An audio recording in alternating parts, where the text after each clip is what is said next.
Hi, everyone, and welcome to Warcry UK's tournament download. I'm Lord Phylax.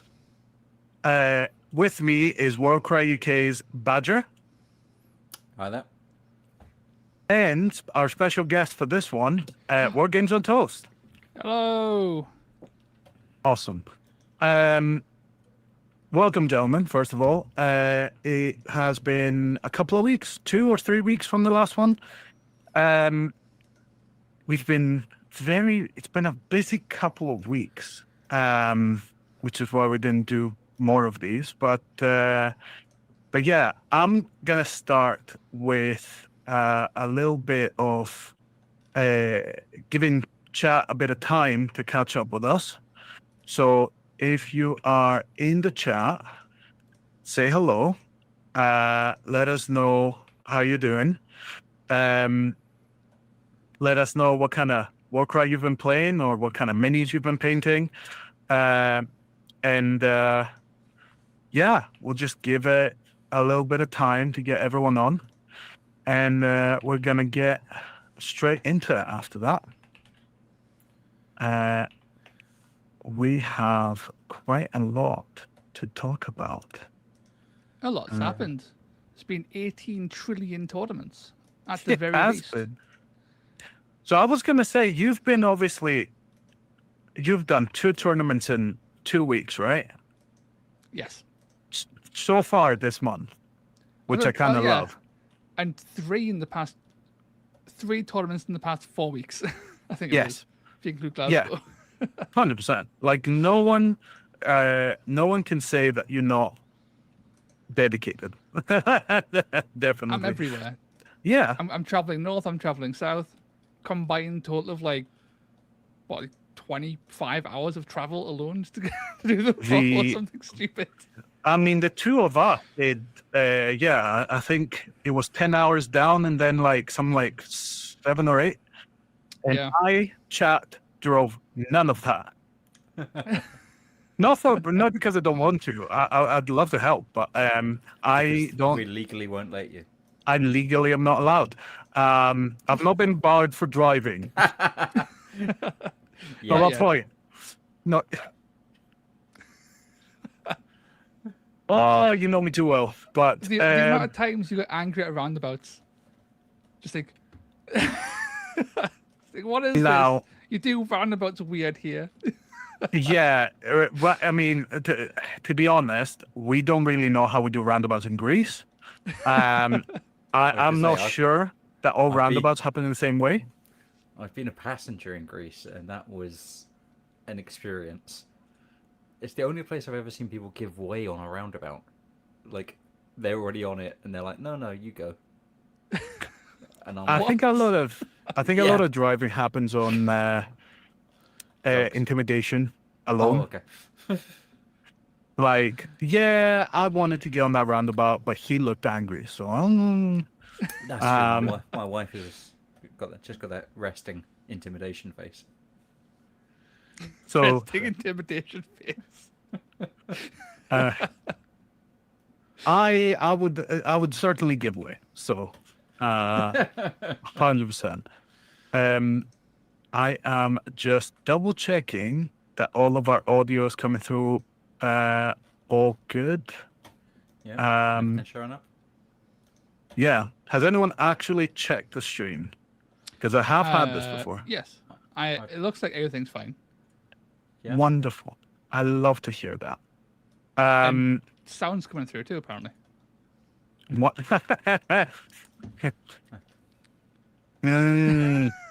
Yes. I did do that before. We managed to get the first stream of a Worldcry UK tournament going. DDD. Yes. You posted in the Discord, and you managed to add a bunch of asterisks in the link that have killed it for clicking through. I posted nothing. Oh, sorry, Toast. Warcry UK link. How did that happen? Not really sure. I've now fixed it. Sorry. Wonderful. I mean, we're the Consummate professionals here. I know what yeah. I'm doing sometimes. Let's make it up. Um, I was my gonna first, say, like 3 streams, every time it would start and I had my mic muted, and I'd be just talking until someone was like, "You muted." I'm like, "Fuck's sake!" Yeah. you every time. seem to have the weirdest issues. Like it seemed to be the case that just everything would work well just to lure you in, and then as Yes. soon as you hit record, it would like I don't know. It would say like the most ridiculous thing a computer can ever say. Like I don't know. Ran out of pixels. Can't do video. Like good luck. Currently, when I record a video, I don't know how it happened or why it's happening, and I don't want to change it because it works and I can fix it in post. But the actual file that gets produced from making a video to edit has it layered 4 times of my voice. So this is the whole audio 4 times in 4 separate tracks, echoing endlessly in the void. And I say, Getting a God wow, effect. I don't know why that's happening. I can fix it. It gets fixed easy enough. But I think if I try to actually fix it like at the source, it would break the whole thing entirely. So I'm Yeah. allowing it to multiply. That is kind of. That is very spicy. Computers are I weird. don't. Just Yeah. create the work. Well, the viewers are coming through, so that's lovely. I think I'm gonna start us off. So let me put the eternal tool of the beginner YouTuber, the slides, and The I PowerPoint will. presentation. I love You the know it. PowerPoint. Let me hit that on the F11. And we cut a bit off the top of that, but I'm going to move us on. So on the tournament download, our topics for today, we'll do the community catch-up. We've done the community catch-up, basically, because we're not getting many comments. People are still kind of streaming through. But to be honest, I kind of want to get into the meat and potatoes of it. We're going to go through the few news that we have and go straight into the WorldCryUK update. Recent tournaments, we're still kind of catching up from the last one. I think we left it off somewhere in mid-June, I think. So we'll pick up from where we left off last time, cover the rest of the tournaments, and hopefully that will bring us up to date. And then we're going to cover future events and things that are coming up.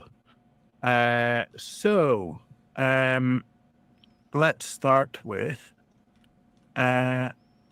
news. News. Well, there aren't any. And when I say there aren't any, after the Hellsmiths announcement, it just went a little bit quiet. Like, there was a lot of back and forth on channels and on YouTube and on comments and Facebook and all of that. And people kind of asking and wanting to figure out what's going to happen. Yeah. But it seems to be quiet. And they don't have a release date yet, so it's like they're coming, but like no one knows when. Like, even for Age of Sigmar, like, no one knows when. yeah, we can assume from all the way that they do all the other releases that it's going to be a few months. We can theorize. Yeah. From all the other boxes that have kind of come along. But we have some disappointing news, which is the events for Warhammer World came out all the way up to something like October, November.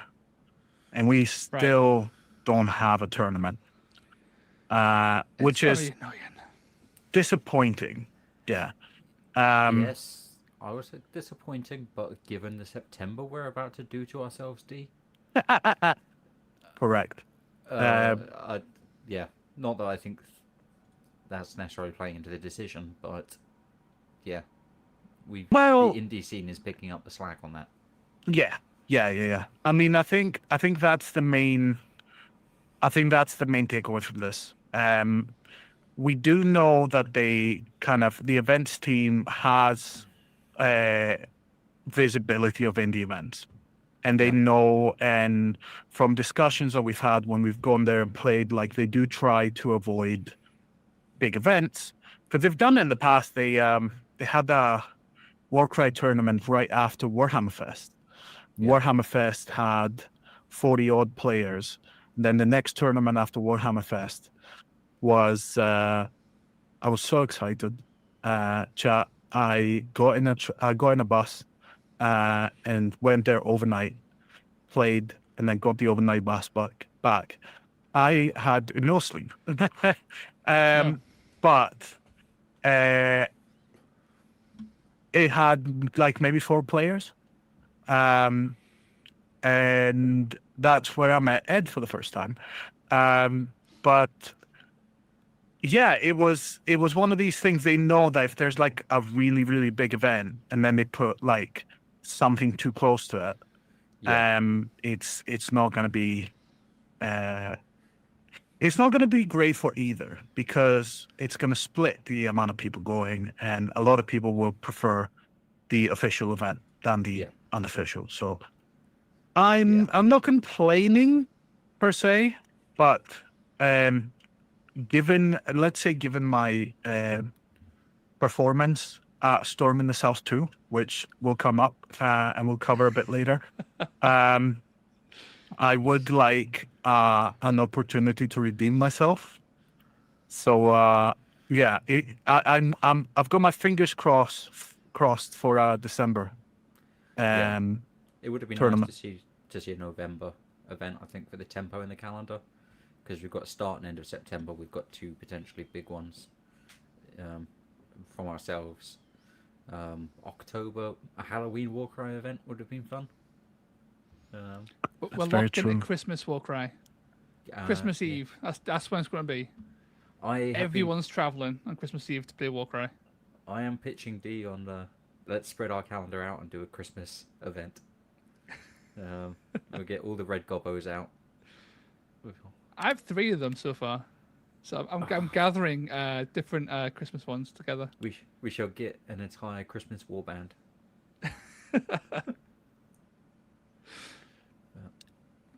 They do have a lot of. I mean, the red gobbo and all of those 40k ones, right? You can play around them, and most of them are pretty non-specific to whether they're 40k or Age of Sigmar. Pretty sure one of them's holding a grenade. That doesn't specify. You can have grenades in Age of Sigmar. That's throw grenades all the time. Yeah, it's gonna be called something like an aether explosive or something like that. Yep. Yeah, fair. Fair enough. The other thing that I wanted to mention specifically on this is that they do have a habit of doing 3 events a year. They did front monkey, didn't they? Yeah. So just for anyone who starts going, oh, it's because the game is dead, I'm watching you. Every time someone says the game is dead, right, an FAQ gets like 1 day closer, I'm telling you. I know, right? By the way, we've got off-meta musings in the chat saying, what happened to your sexy Scottish accent? It disappeared. This is my podcasting voice. It gets deeper, and the accent becomes nondescript. And in a bit, I'm going to start scratching the mic.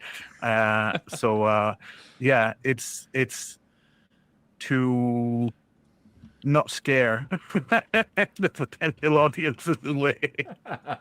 No, I'm sure it'll come back in a bit. But yeah, Anyone? Anything else on that before we move on? Are you jumping ahead to the spearhead scenario? I'm curious what that refers to. Oh no, I was gonna go to Hell Yeah Indie tournaments. Okay, cool. We have had a literally this Saturday, we had 4 different events happening simultaneously across the world. Yeah. So we had Storm in the South 2 down in Southampton. We had Pora to Pora over in Poland. We had Escape to Excelsis that was run in Minnesota by Dan the Salty Sea. Ooh. And we had Sea to Cry over in Canada. Now, we've heard about it we've heard from all of these events on the chat except for Sea to Cry. I have gotten in touch with the store that was running the event because they've not updated anything. Yeah, on War Tally, but it is a casual event, so I wouldn't be surprised if they just didn't put things on. Yeah. That's a nice looking store, though. I'm just having. Oh, it looks lovely, wonderful website and everything. But yeah, Toasty, you've been on this game for a while. A little bit. Just have you ever seen anything like this? 4 tournaments on the same day in 4 different countries? No. It doesn't happen. It's weird. You might get like the occasional 2 in 1 day sort of thing, but like 4 is crazy, and they're all like reasonably sized, like 14, 16, 22 sort of thing. So it's just good to see the games alive and just like thriving in different places, not all in one place, right? Like it's only alive in Spain.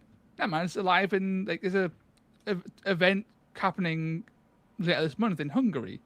There's places in Denmark and Canada, right? It's everywhere. It's great. No, I agree. That said, it is the 4 with the exception of the Canada one. It is the 4 usual suspects, the 3 usual suspects. If there was one in Norway, we would have had 4 for 4. Yeah. But yeah, so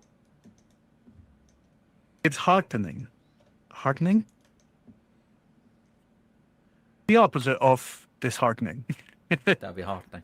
Yeah, it's nice, like with WorldCry, that's exactly kind of the push to have more events. And there are so many people that have been doing this very reliably and very, with a lot of dedication. So yeah, the people in Poland that were running this, there's a few groups that run things. We had the Warcry guys over, because they were playing in Storm in the South, so it was one of the other groups putting it on. They quite literally stormed the South. They really did. They're really good players. Yeah. How many were there? 2. 2 of them. 2. Yeah, the power couple of Polish Warcry.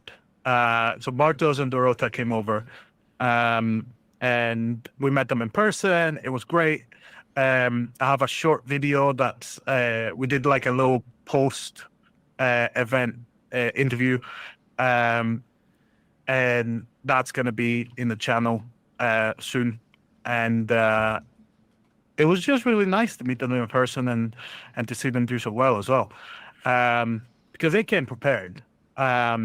Like Bartosz came with a really good Dark Oath list, which we're going to cover a bit later. Yeah. We're on a similar wavelength on some of it. Oh yeah. Yeah. Oh yeah. Dark Oath are a great base. I'm glad that because people have been running them for a while, but they haven't seen that much success.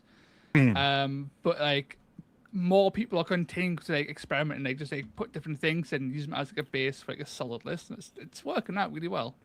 We've seen it a few times now. It's really good to see. It's very thematic and very like nice. It only needs what I've seen from the list that all of you have been playing, and when I tried it as well. There's a lack of like you need a big beat stick basically to support them, and then they have the sauce to like I mean, play well and to feel good playing. they, But they have the Wielder Fiend. Hmm. It's just, I don't think anyone's running it at the moment because there's no reason not to run that over the FOMO because you don't lose a battle trait. yeah, yeah, Yeah, yeah. FOMO no, is just that's a good slightly point, more yeah. reliable and spikes higher. But we can jump onto the list crafting later, shall we? We will get lost in the source on this. Icons in the want- chat Oh, yeah. mentioning Bartosz would have brought a War Queen to go with his Marauders if he had one painted up in the right colors. Would have given some great extra movement. It's true. I had one Also, with me. he played Dark Would have lent Oath it. without a War Queen He and did. still performed that. What damn. That's some Yeah. sauce right there, because the War Queen is like the driving factor of that whole warband's like chaff structure. That's so but- cool. I can't even pick between my War Queens. Just put them both in. That's a list I like playing as well. I've only played it a couple of times, and it's Canary plus the other one is great. But as I kind of saying, like FOMO and Vexmore will do a lot for you Yeah. across the board. Yeah, I think I've got some words about the things like FOMOs and Myrmidons and stuff that but at more relevant time.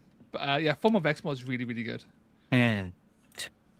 Well, let's cover the spearhead scenario there, and I have kind of caught you both by surprise. I feel because Oh, no. it is slightly well. Do you know what I'm talking about? I'm not entirely sure, but I know there's the. I was going to mention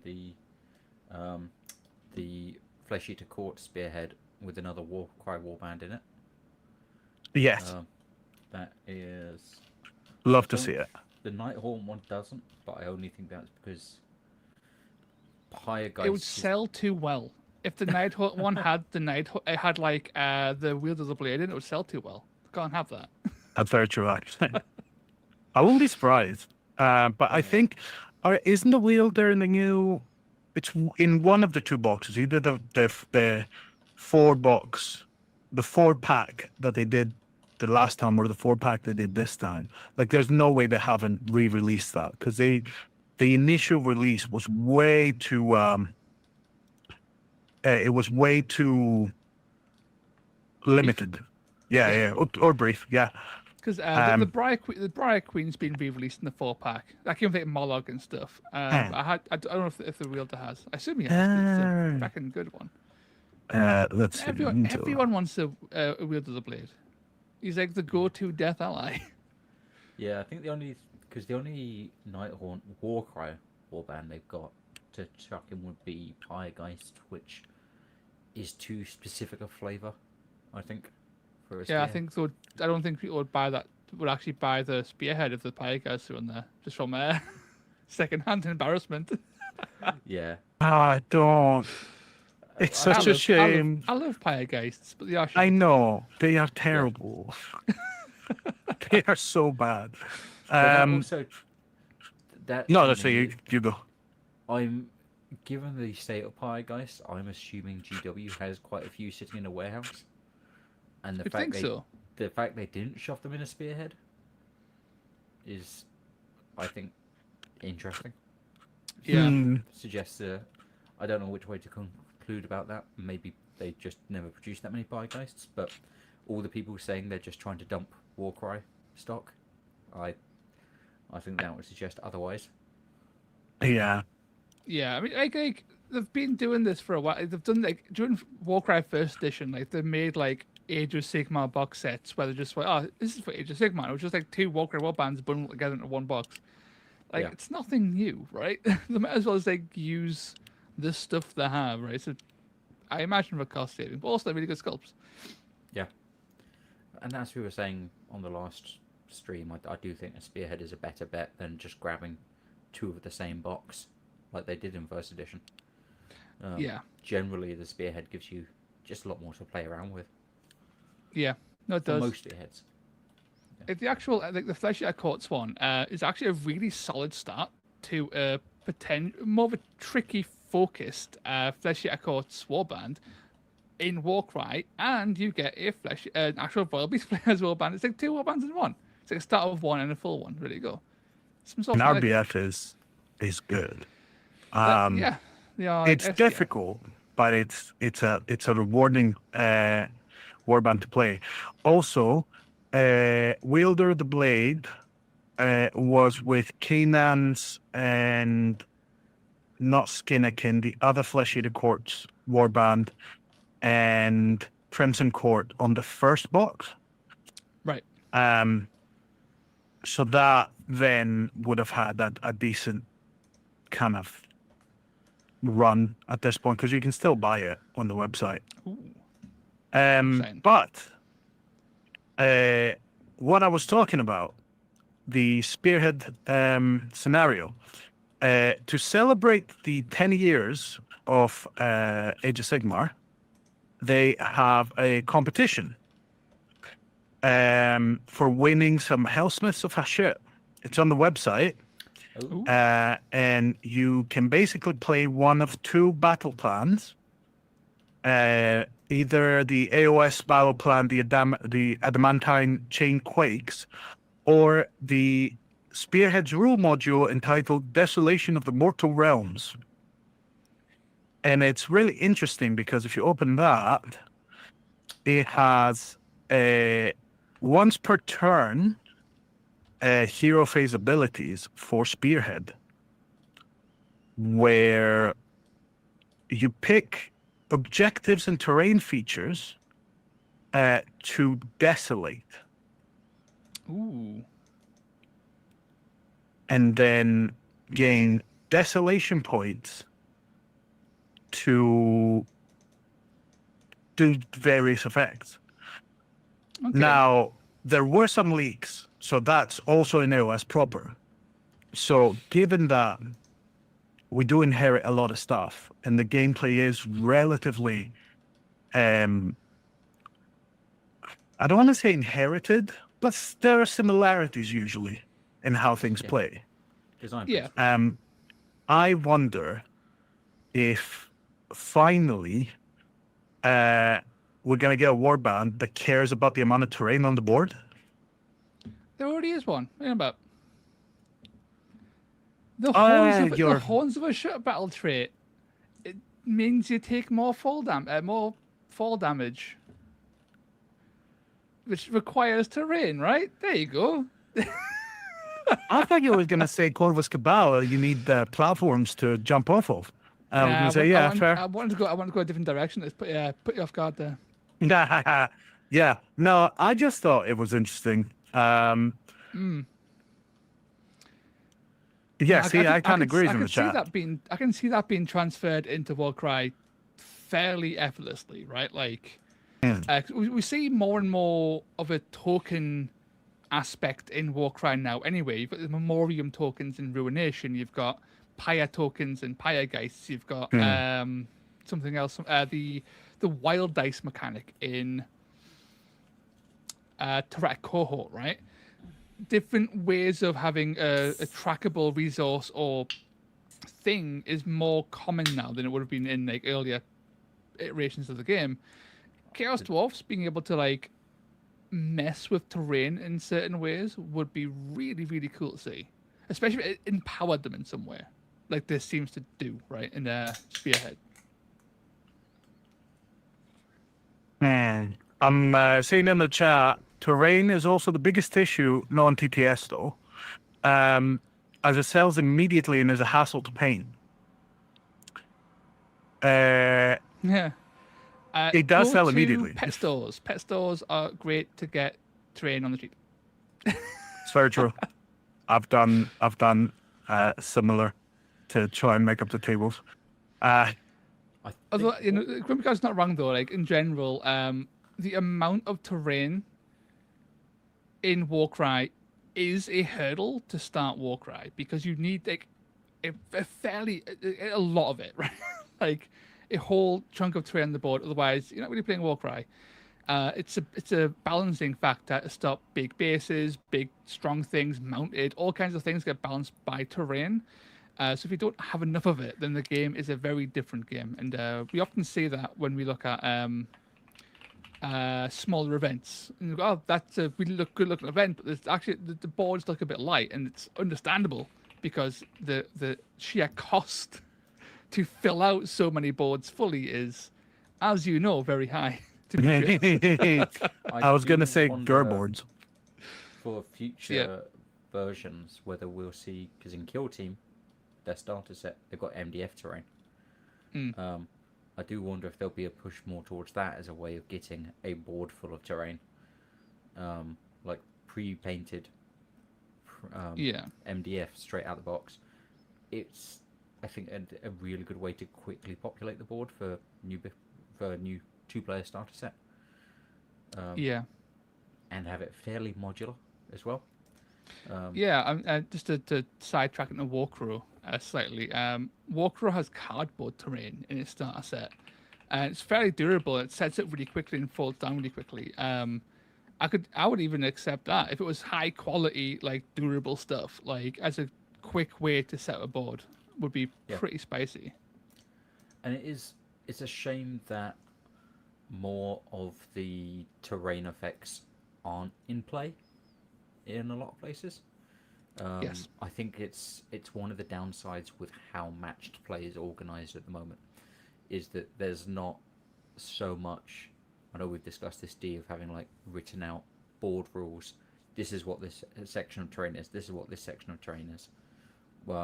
Rather than being like, oh, do me and the other person agree that is an archway? Those sort of elements. You don't want to put too much on players to read right at the start of a short game, but it would be nice to have more clarity. I think more like match play terrain setups. Some because at the moment, you either get people shy away from putting a lot of terrain on for fear of complexity, or we just never use the interesting pieces.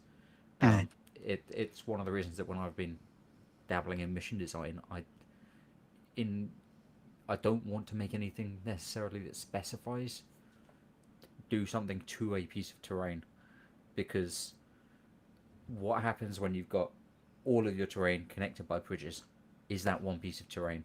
You know, it's stuff that we could do with just a bit more clarity on about what constitutes a piece of terrain. Obviously from a TO perspective we could do more of that ourselves, but it would be better as well just in the core rules to have that as even just a designer's note. It's kind of adjacent to something I was pointing out in Edinburgh, was there's no specification for like how large a objective marker is or a treasure marker. I'm fairly sure it's mentioned somewhere that it is a 40, but if you can find a reference to it, I'll see if I can. I would be interested, because I have not been able to find a clear reference in the current rule set. Well, the thing is, the size of the... Doesn't matter for objectives. You cannot stop on treasure, though. Yes. So how big is treasure? Is a good question. Drop a treasure and block an enemy getting to you. It's just this little being more explicit. Yeah, sure. Both in the terrain and in the tokens used would be a benefit. And I think that would go a long way to having like, cool, we could run match play with a funky bit of terrain. Without too much stress over it. I want to kick things into the mole pit. So I want to do. Yeah. I want a mole pit in the middle of every board so I can kick things into it. They're so cool. They are very cool. You do kind of need, like, particularly when you've got factions like Corvus Cabal and stuff, there's an assumption of a certain density of terrain.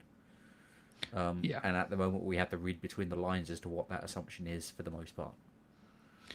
Yeah, and also Corvus Cabal, they don't need platforms. They can operate without platforms on terrain. But they benefit greatly from having the ability to stand high and not just like run up and jump off things. So there was, I believe, at least one board at Storm in the South that was just like the soul drain trees, I think it was. So there was nothing to stand on. So you could climb the trees and use them to jump and stuff, but you couldn't actually stop vertical at any point. Which would have then been an absolute dick if you're playing Yeah. like a Slippery Warband who wants to stay away by going high, or playing Corvus Cabal specifically, who want to camp up there and use their reaction. Because in that scenario, they didn't have an actual like faction reaction because they couldn't get high enough to use it. Yeah. Which is Because that's the silly. thing. One of the two, I don't remember which one. You need to finish your move lower than the start of the activation, You which have to means fast that fit. you can't climb and then get down. Yep. Yeah. Which I think we all have opinions on that being one way for one and one way for the other. But Yeah. And similarly, in Edinburgh, I had a nasty matchup where the terrain was 4 inches tall and no ladders Yeah. on that setup. So Nacho managed to deploy basically on the objective, and me with my 4-inch movement Dark Oath was like, well, I can't really get up to you and take a good swing and stay Yeah. up there. I can't there wasn't enough space with his 2 minis on it for me to contest the objective. So I wonder who it was that forgot the ladders for that specific board. yes, but if there was just a little note at the both side that's like, and this is where the ladder should be. Yeah. Like, I think having that extra structure. There was I an mean- interesting thing that cropped up with terrain. So like a thing that I think we all know works, but newer players or saltier players who get caught by it don't, or wish it didn't, is doors. So doors are in a lot of terrain pieces, especially ruins, right? You point them out, so everyone knows where they are, good to go. But doors always cause issues because they're normally completely solid objects, so you can't see through them. But also because if you have a guy standing on the one side of the door, you can't move through the door because of how movement works. But you can engage someone that way, which But you means that can't they also attack them. can't. It can make it tricky for them to disengage and do things. They also can't attack you because attacking requires line of sight, but engagement doesn't. And doors are like the eternal bugger of Warcry's terrain. It is. It's funny because I do remember a specific game where we figured that out together because I used one of my Sylvaneth to engage one of your Order of Zero, I think. Order of Azir. Yeah. And Yeah. we were basically both engaged on either side of the terrain, but Yes. couldn't do anything about it. Yes, and we were both very annoyed by it because we wanted to be able to move away, but we couldn't. We had to disengage, but it was awkward. Yeah, I thought that was incredibly funny. So we've got I've seen Nacho in in the chat. we've got Nacho in the chat. Yep, say he got lucky with that. It was the one time the one tournament I moved my movement blessing off of the Ew. War Queen, and I'm like, the one time I missed it. But no, the thing is, it was about positioning of the objective, and that was something the player could choose. It was brilliant placement from Nacho. That wasn't just luck. I think if I'd realised how much of a problem it was going to be earlier in the match, I could have done something about it. But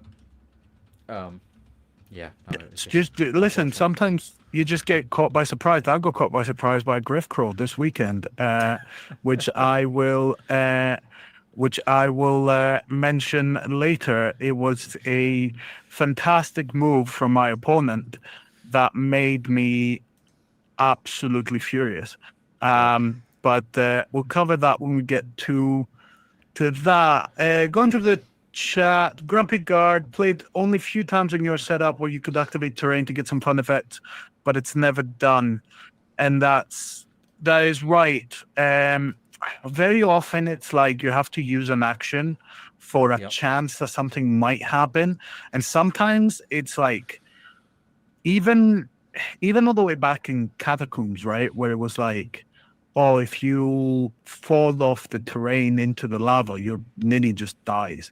And even when you did manage to do it, like it felt like if it wasn't a chaff model where it's like, okay, yeah, they fell in. It doesn't feel great. So I wonder if that combination of like it doesn't always happen, and then when it happens, it's actually so and so that it might be stopping people from using them. But it is something that we're going to look into for hours, I think. It sometimes require ability dice as well, which is a really hefty resource to use. Like I think the watchtower, the horn blowing skull, like dragon skull watchtower in Gur, it's like a triple to bring on one guy from reinforcements on early. Super powerful, but it's also not guaranteed because you've got to roll dice for it. So it's random and costs like the second most expensive resource in the whole game. And you've got the actual opportunity cost of actually getting up there to blow the fucking horn. You're kind of trading one for the other, right? It requires either something that flies or something that moves like a lot. So 100%. Rope bridges as well. It's very you can cut the rope bridges, but they're unreliable. It takes a lot of attempts to actually cut the bridge, which doesn't make a lot of sense. To be fair, you could say a similar thing about the why can't I attack through a door? Look at my guy; he's got a massive axe. Yeah. But, there's definitely just some where the rules aren't as intuitive as the rest of Warcry, I guess. The rope bridges do feel like one of those where it should be an easier time taking them down.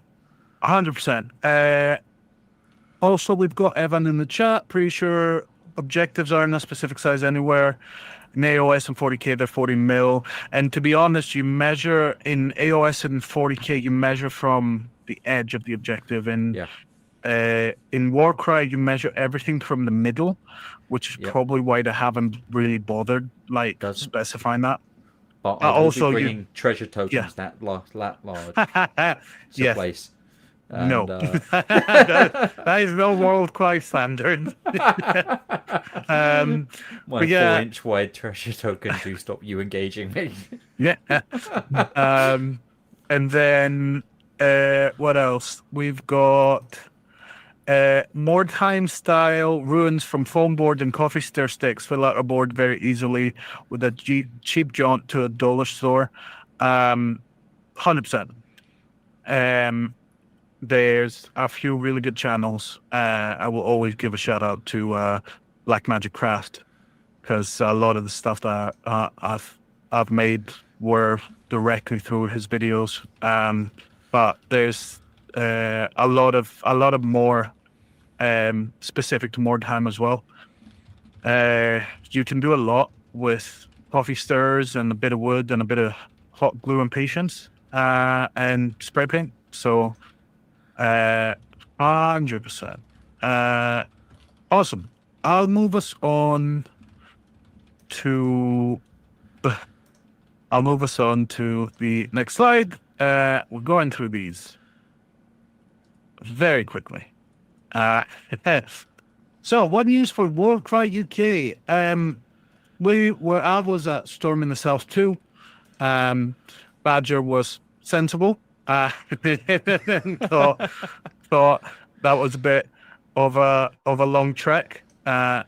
And which is the sensible thing to do. Especially because I was going down to London for work the 2 days before, and still would have to come back home to Scotland. Yes. To and work then at come home back on the Friday and then go back down. Maybe which not. Which I may be doing for the London GT, but Well, that's a That- different. Yeah. That's just, yeah. I may well be travelling home to work from home in Edinburgh for one day, and then go back down to London. Well, on that one, you're yeah, we're running it, so that's yeah. It's the London GT. Like, Yes. It feels like a big thing to me for Warcry to be there for the first time. It's It is. No, it is mad actually. That whole thing is insane. it But just sort of first, appeared. we have to go through Defiant. Yes. So Defiant at Tabletop Scotland, 6th, 7th of September. We are prepping for that. Working super hard on a custom pack and missions for Defiant. For the competitive, for the narrative, we'll be using a slightly modified narrative pack from the Serpent Slave on Reddit. You can find it already if you want to try the missions and like kind of familiarize yourself with the pack. There's some things we're going to be using, some things we're not, but the missions and all of that we're going to be running. And then yeah, Lord of the 8 points at LGT is I think it's going to be like the highlight of the year. Yeah. So Tabletop Scotland Defiant will be our friendly welcome to everyone, and then Yeah. the London GT we're expecting a bloodbath. Yeah. So so Defiant has the friendly and the friendlier, which is going to be the narrative. So there's a lot of the local community that is going to be there. Obviously all of us are going to be here, are going to be there. We are dragging Toast and like basically locking him in the basement of the Tabletop Scotland event so that he can't go anywhere. LGT. I was talking to a few people on Storm in the South about it. I think it's going to be very, very kill focused, very bloody, very. It's going to be rough. There's not going to be any treasure missions. I can promise you that. It's a shame. I love designing treasure missions. You can have a You've got so treasure much mission scope. in there as long as it's kill focused. I'm gonna do Cursed Prize with two prizes.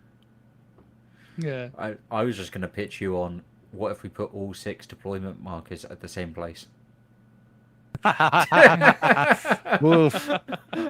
And then we give everyone about 45 minutes because I'm not going to need an hour 15. Yeah. Not a bad idea. Me and Grumpy God actually had a game just before the stream, and we speed ran a game of Warcry in about 25 minutes. Ooh. Full 4 turns. Wow. Just What were you boom, playing? boom, boom, boom, boom. I was playing Sacrosanct, and he was playing Vulcan Flameseeker. So it was like a 6-man versus an 8-man or 9-man. Yeah, quick enough. It was pretty good. Like It was things very- die it was immediately, very so. stressful. It was very stressful. It's because of how it was like playing speed chess, Hmm. like blitz chess or whatever. Right? It was just kind of crazy. Highly recommend playing Warcry under very strict time limits. To be fair, I had quite a quick one in Edinburgh. That I think FOMO. It wasn't that fast. Ah, but right. Yes. Yeah. I do recall wrapping up quite quickly with the FOMO pile driver. Well, that's the thing. I was anyone who came to. I had people at Ravage Coast Blues very much being like, go and tell them to finish up. And I was like, everyone seems to be having fun. We're not running that much over. I overdid that with Edinburgh. A little bit. It cost you a drive home. Well, that wasn't the problem. The problem was delaying everyone, but everyone seemed to The have problem was my wife fun. phoning up saying, So- "Don't give him a lift home. Just come back." which was fair, to be honest. It was not a problem, but I did completely lose track of time. But we are Yeah. not doing that for the other events. I am not doing that for the other events. I don't know why I'm dropping you in it by saying we. Well, I'll but yeah, be back on the I'll be on the organizer side again, so I will be whipping you into time. That's my promise. someone has to. Someone has to. But I yeah. was off duty. So yeah, awesome. So we're gonna move on to first of all, say hi to Indiana Porkchop in chat, our winner Indiana of the Glasgow event of Road to Defiant. He kicked the shit out of me in the last game. It was an absolute bloodbath. It was amazing. Like running Ruination with a 5-man band is the incredible aura, as the kids say these days, and I think it's incredibly impressive. As someone who tried to run a 6-man Stonecast, and we'll see how I did. We'll see how I did when I get to it. But we'll quickly. Porkchop's 5-man warbands inspired me to do a 5-man, or to try and do a 5-man warband with Sacrosanct, which is like. Sacrosanct aren't great, and 5-manning it just seems like a fun time. So, doubling down on just the off-meta players. It is. They are very pretty as a warband. They're so very pretty. nice. So the rules. Yeah, I mean they must be overheating, but but they do look great. But I'm gonna take us through very quickly some of the ones we missed last time, and then we're probably gonna catch up with everything very soon. So first up, Warcry. Krakowi? Badger? Help? Krakowi. There we go. So I was in Krakow, Poland. Broach. Krakow. Krakow. Poland. Broach was running this one. 4 missions, 16 players. June 28th. And it had customized GW missions. I'm fairly certain. Yes, this was a $1 bespoke. The first mission was a balanced kind of mission, scoring a control objective and kill treasure with an oath mechanic. The second one was an objective mission, and the third one was a kind of funny treasure kind of Blood Bowl mission, where you could use an ability to kick a ball into the opponent's objective, which was like a goalpost. It sounded really fun, actually. And the last one is the Gore one, which we've played before in the TTS League. I think it was a Christmas one, where a massive Gore worm shows up in one of 3 places on the board and batters everything around it, and then everyone runs in and tries to do the most damage to it. So relatively balanced, and also fun. And in first place, we have Bartosz of the Warcry team with Gorger Mopac, which went 4-0. It was a clawback, 2 Gorgers, Cave Howler, plus crit, and a club, which is relatively straightforward list for that. And then we had Simon with Wildercore Hunters going 3-1 with a list of 4 dogs, Warden with dog, 2 scouts with hatchets, 2 leatherhides with spears, Arbalester, and Trailblazer with crossbows. So very much not the crossbow spam, which is nice. It's bespoke, so you can't take a crossbow spam. Yeah, I mean, it said $1, but I don't know what the limitations were on playing around with it a bit, because the other list, Michelle's list, is a lot not a lot different. So Michelle came 3-1 with Gorgon Mopac as well, which shows you they can do really well in the right like circumstances. And that one was Clawback, Cave Howler, Gorger, and a club and a crate club instead of just a club. The Great Clubs is nice. That 4-8 profile range 2 just hits like a truck. It's only 2 attacks, I think, so it's a little bit like Vex Mori in that sense. And yeah, but 4-8, see when you get like hit crit, it just absolutely it makes your Feels day. good. Really. It does. 100%. Next up, we are 29th of June in Denmark, Copenhagen. Well, Copenhagen, Denmark. Lars Nordahl Jensen was running this one. It was 3 missions, 6 players, and it was custom narrative missions. The entire event was very much themed over a hunt, like themed after a hunt, basically. So the narrative twist had a lot of chaotic beasts in it. So the first mission was the Naupelt Hunt, which was a kill mission plus like wolves coming in and attacking and getting victory points for killing more beasts than your opponent. And then mission 2 was objective and also had like a mortar on both sides, so you could control a mortar and like do AoE That's so good. on the board, which is it that one was quite fresh, I felt. And then the third mission was escaping basically the board while chaotic beasts were just constantly spawning. So a very kind of interesting setup. And we had Christian Gesso with Will Decor Hunters, which is super thematic, that they would do well on a narrative pack like this. That list, though. That list is wild. I love it. It's made my day. Yeah, it is 8 dogs, 2 leaders, 1 twin crossbows, and 1 reclusion prime. So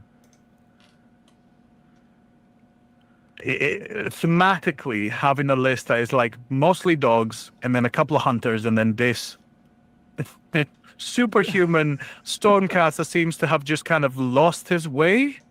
Yeah. And is just kind of following along. It's thematic. All Reclusians have lost their way. Well, The that's whole very thing. true, actually. The list is called Getting Grandpa Home. I love it. So, yeah, I mean, it was good. The second place, so Trolls was in that of War Tally fame. Playing Iron Jaws went 2-1 with the double plate combo of 2 Mega Bosses, 2 Ragers, and 2 Art Boys. Such a cool list. It is. If you knew, it's a list that is like big things for the big things, and then like any heroes will get absolutely like smashed, and then the Art Boys are there to push things around. Straightforward. The Mega Bosses both have attack as well. That's a very elite list. But Oh, that's gonna just Yeah, that's gonna hurt. yeah. gonna 4-6, hurt you. 4-8 is a nasty profile. It really is, especially when you can charge. It is. But continuing that, Lars Nordahl Jensen was playing Iron Golems, went 2-1. 2 Breachers, 4 Legionaries, Dominar, and Armator. Which the Armator is funny in there. Wait, is the Armator? He's a little dwarf. Yeah, the Is that not a 1 box then? Oh no, 2 Ogre Preachers. no, that one isn't. No. Yeah. No, it's the second Ogre Preacher. Yeah, funny seeing the Armator in there, the little guy. Right.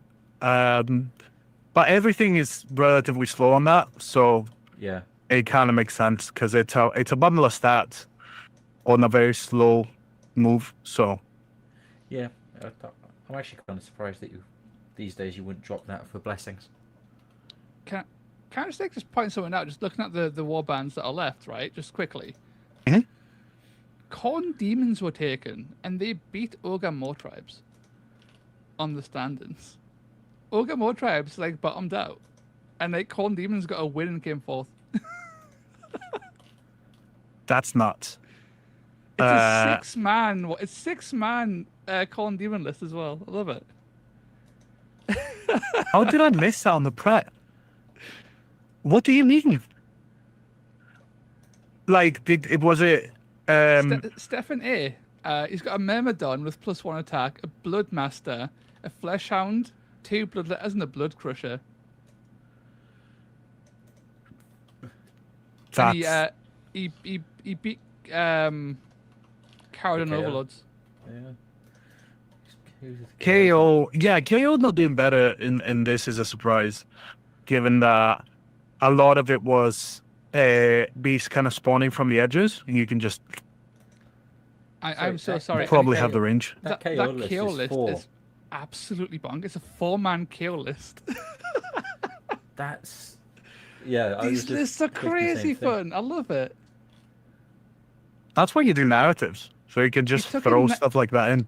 You know when I sent you and Itan the Vanguard leader, the Knight Venator, like 325 of just pure shite. Yes, yeah. The KO list took one. I love it. It's just a bunch of balloon boys and a balloon stormcast with murder bow. Is it? Hold up. Is it? Does the Fighting Prophet work on non-KO? Yes. Okay, cool. That's wild then. Because it's not even a good shooting profile. Not really. It's just like a basic wizard, I think. Like a 2, 4, 3, 6 or something or whatever. It 'Cause wasn't great. Yeah, you can take like Knight Judicator, or like you can take. I mean, yeah, they're not gonna move as fast, but like, They're also not 325 yeah. costs. But the Venator does have a good ability for like spiking, but I mean, as long as people are having fun. This has just got me... Sorry, I'm going to almost get myself distracted theory crafting for the Tabletop Scotland narrative. Oh, yeah. What's Yeah. I can take? But that's, I will say, like, seeing lists like with like 4 and stuff like that, like really low numbers, But is we like, saw this at Storm of the South as well. Like some people just really like those really small meme lists. yes, you are talking about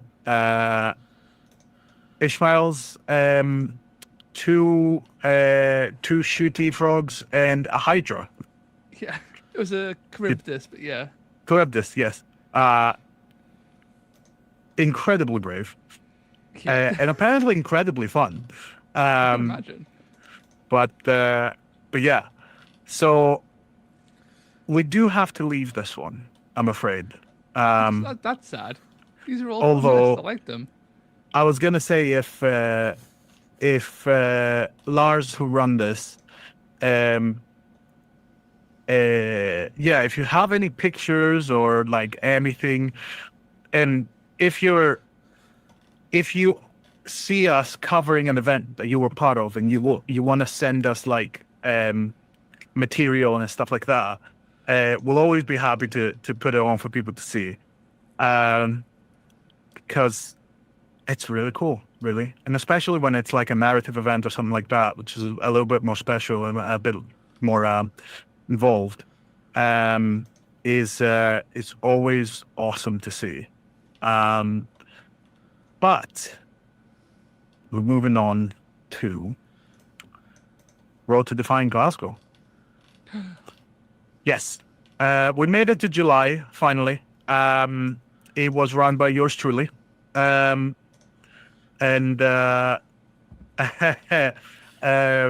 And yeah, it was in Glasgow. 3 missions, 6 players, and we ran Toad Pack plus a mission from Badger. Unfortunately, because we were rolling for them, we got to play them. We got to play Badger's design mission on the day where Badger wasn't there. I was grateful for that. I would have felt bad because I was playing in Edinburgh. It would have Right. felt rude to play a mission I designed if I'm also playing as a competitor. Teleporting from Red Crusher though. Come on now, that's a lot That would of have been fun. I essentially achieved that anyway with my parkour FOMO, which we'll come to in a bit. I did throw him off the top of one of the platforms into... Yeah. Which is funny because when you're rolling for fall damage, when it's something that big, you should probably also roll for bludgeoning Yep. in a 3-inch. We'll come to that in a sec, but I'll just say that in that match, the FOMO took more damage from terrain that he threw himself into than from any fighter. And then all other fighters combined, sorry. Yeah. Those layouts, I'm really good at layouts, basically. Because not only did you have to fight your opponent, you also had to fight the terrain. So Yeah. that sounds like emergent gameplay to me. So I'll take it. It was. But how was Glasgow without me? Well, we came to these final standings. So Callan, who's in the chat, well done, Callan, came first with Ruination Chamber, 3-0, like absolutely like tore through the competition. Vangs came all the way from Edinburgh, came second with Crew Boys, 2-1, and obviously Toasty driving all the way up from the north with a Beasts of Chaos list. And Jack, again, came all the way up from London, I think. Down south. Got Best Painted. And Tommy, who's one of my locals, got Favorite Player. Unsurprising. He is a wonderful person to play against. And just an attitude between games. He's such a nice guy. 100%. So I say that 5-man Stormcast, probably with the teleport effects on the board, that must have been fun. It was, because not only I played in that list in the last game, so that list is great because it just kills you. But when you can teleport, but not only that, you can use your reaction to stop your opponent from teleporting away or to you. It just means that you are universally fucked from every angle. I didn't even think about that. That's a brutal interaction. Oh, yeah. Well, I was going to say, first of all, like, incredibly well painted. My pictures are not actually... I was actually still kind of getting to grips with the camera, so my pictures do not do it justice. It's actually really, really nice. Love the colours on there. Very bright, very, very nice. And Reclusion Prime with Savagery, Reclusion, a Lord Terminos, Kathia Zandire with Fortitude, and another Reclusion. Triples, and you're sorted. That's it. Yeah. This is the bonus actions at the Warband. Calthea Zandire didn't really need to do much in the one game that I played against it. So I wonder how impactful Calthea actually was across the event. Because the Reclusion guys, just because they can teleport, one of them can teleport in as well. So you'll probably drop in the Prime, right? That the Savagery Prime from orbit and just start bapping people on the head with a big old mace. So the Calthea might not be that impactful. Well, the Lord Terminus in has every matchup. +1 swiftness as well. Yeah, +1 move, which I missed out. But yeah, Callum's in the chat. She helped a lot versus Vangs' Cruel Boys, which makes sense because there's a lot. There's a lot of bodies in that list. But it's good to have options. That's the thing. With Calthea, the main thing that I had was because I've tried in a few of my Stormcast lists and it just never seems to click because when I need triples, I don't have them. But like when I have them, I don't need the bonus stuff. I don't know. It's never really worked for me. But what for Callan? Hey. So yeah, we move on to second place. Vangs' Crow Boys. Super simple list. Very effective. 5 Gut Rippers. Bobo Boss for projection. Manok, Torka, and Shank for the nets, and a Hobgrot, basically. Great list. It's a good list. It's got everything you would want in a Cool Boy list. That's not running like allies, right? You've got the Boat Boy Boss, who is just fantastic damage. At massive range, it can chip at elites with its aim shot. It can chip at chaff with envenomed weapons. Torka and Shank have the perfect nets. Torka has amazing value for its points. Even Manok, a resilience Manok, so that's what for the extra wounds. Like, Manok's already packing like 28. So he's got 32 wounds. He can envenom weapon as well, so he goes to a 4-4-3-6, which is very threatening. At range 2, right? Like it's got like the damage where it needs it, and it's just got all this like the 2+ net is like almost True Blood level, but you've got 2 of them, right? That's on opposite ends of the board, tagging multiple guys. It's a really good list. The 2-inch reach, because I think all of the Gut Rippers were spears as well, really lets you extend the reach of the reaction, because you basically can trigger the reaction only if you can reach your opponent. So when someone moves into you, if someone's in range, they can do a free attack, or you can give your reaction to them to do a free attack. But you have the possibility to do that better if you have the 2-inch reach. Otherwise, you have to be very, very close. So having that kind of spear wall type of thing, very, very good. And Gut Rippers are incredible value as well. Like, Cruel Boys are just like the warband of insane value. Not so much damage all the time, but for like pure raw defensive stats, they're moving forward, toughness 4, 15 wounds for 75 points. Like, they don't go down easy. They've got crit 4 on their spears, so they do occasionally start to chunk you down over enough time. They're little bastards. Absolutely love them. It's they're cool and they're boys. So who's this guy? This is the guy that I had to put up because I didn't poke you enough to let me take a picture of your warband.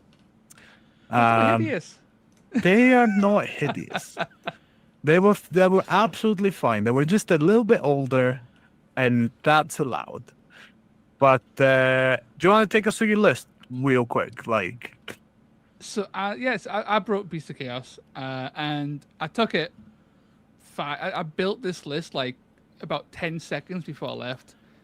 Unpacked what I had, packed this, changed it on War Tally, then drove the 3 or 4 hours up. And it's the Shaggy Daddy and his Fairy Boys. So it's a Dragon Ogre Shaggoth with attack, a Dragon Ogre with 2 maces with strength, 3 Bestigore, and a bunch of Gores. And the list is dreadful. It's not very good. It's not that great. No, it can't. I think it might be because what I was up against. So I was against Paladins, I was up against Ruination, I was up against Iron Golems. So this list doesn't have that much kill power because it's all tied to the Shaggoth and the Dragon Ogre, who still aren't that great at actually landing the kills. And then everything else sort of like dies to a light breeze. So in this event, I don't think it worked out that well. I could see it maybe working in the future. But the Shaggoth and his lightning guns, where it's like a massive like 18-inch range, pick a guy, take up to 6 damage, is pretty handy. I think it has potential, maybe in the right pack, but Dragon Ogres are very expensive. Just take Bulgor, take Bloodkind, take a Doom Bull. They're all cheaper, have higher strength, and do more damage. Dragon Ogres are just fast, and that's their only sort of like redeeming quality. That and 30 wounds, which is nice. It took a while for them to die, and which I think was a big strength against Jess and the Paladins, because even at 4-8 damage, 30 wounds still takes a little bit of time to get through. Yeah. So it was okay. Probably wouldn't run it again. I'm curious about Piece of Chaos myself. How do you get on with their battle trait? Did you play around with their deployment? I did. Yes. So I always wanted to have a Dragon Ogre in reserve. So wherever possible, it was a Shaggoth, and if it wasn't a Shaggoth, it was the other Dragon Ogre. So I had one on the board, one in reserve at all times. And the Shaggoth walking on from the side, really, just because it works like the Stormcast teleport. So it happens before deployment. Putting a 35 wound for 4-5-3-6 Dragon Ogre just in someone's deployment is nasty. It's quite cruel. Or placing it to support a specific objective push you're trying to go for on turn 2. Just opening up that deployment is really good, because you can use it. You can deploy it normally if you really wanted to, but you can also just have it coming on from anywhere you want.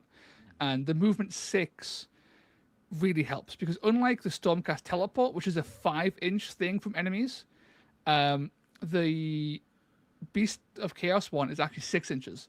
So you have to be more than 6 inches away, which means that Minotaurs can't move and attack without rush, because you have to be 6.1 inches away, and they've got a 1-inch range and 5-inch move. Dragon Ogres being movement 6 means that they can do that and just walk in and immediately start doing their stuff if you need to. And in every game that helped, apart from against Ruination, because I put the Shaggoth down to attack a Calthea who was sort of like surrounded, and sort of forgot that she could teleport away. So she did, and then got out of there. I was like, okay, I guess I've now got to move the Shaggoth and teleport the Shaggoth to chase her, which defeated the whole point of the Shaggoth walking on that side of the board. That was my mistake on that one. It's a really good trait though. It's very fun to use. Does someone want to remind me what that trait does? Because I don't play Beast of Chaos. Basically, it's you pick 1 to 3 models to go into reserve, and they'll walk on turn 2, turn 3, and turn 4 in whatever order you want. You can just pick one, so I always pick just one. And then they walk on any board edge, so within 3 inches of any board edge. That rings a bell, actually. Yeah. Yeah, so you can just plunk them in people's like a teleport, basically. You can just plunk them in people's in their deployment zone if you really want to. It's less useful than the teleport, because you can't just teleport in the middle of the board, but it has some really interesting play for. I wanted to mess around with it, but I didn't really do it this time. You could put a bunch of chaff, so you could have like a Dragon Ogre and like 2 chaff models in reserve, and have the chaff models walk on turn 3 and turn 4 to unexpectedly pressure objectives that are not being defended very well. Gotcha. Right. So you can do all kinds of little tricks to try and because your opponent will possibly forget as well that they're in reserve. They might not prepare for like 2 gore to walk on turn 3 and turn 4 and just like take their shit. So you've got some little plays for this. It's very interesting. It's potentially quite strong. I didn't use it to its fullest, I think, in my games though. But with practice, I can imagine it's quite powerful. Yeah, I'm looking at it and thinking you've got a few different ways to increase mobility in the Beast of Chaos. You also have, like, you could stick in your Bray Shaman and net someone off an objective. Yes, Or the something. Brave Shaman is wonderful. As just a pull into a Doom Bull, pull into a Dragon Ogre, pull off just have a objectives. pull. Those are the- great, man. The idea of just sticking a Bray Shaman behind someone's deployment area and then pulling them off the objective that they were trying to contest. Yes. And he's kind of got a decent enough movement, wounds, toughness to stick about for a turn and be really annoying for just the movement 145 5 really points. helps. Yeah. Let's get around. Man, I may see if I can get myself some Beast of Chaos for the narrative now. I think you could do something silly. You should. They're really fun. Keep their I'm a suck- memory alive. Well, I'm the a other sucker thought was for stick a bestie cockatrice behind people. Lovely. Well, moving on. Well done on that, by the way. And helping the numbers for Beast of Chaos. So they're going to be in the next meta watch. It's going to be nice. So we've got Jack for best painted. Custom like main kind of main piece of the warband. I have not put the list down actually, but I do remember it being very good. But it was really nice to see it win best painted because a lot of that is custom, and it's just like the main mini in the middle is I think completely custom, like a complete kit bashed.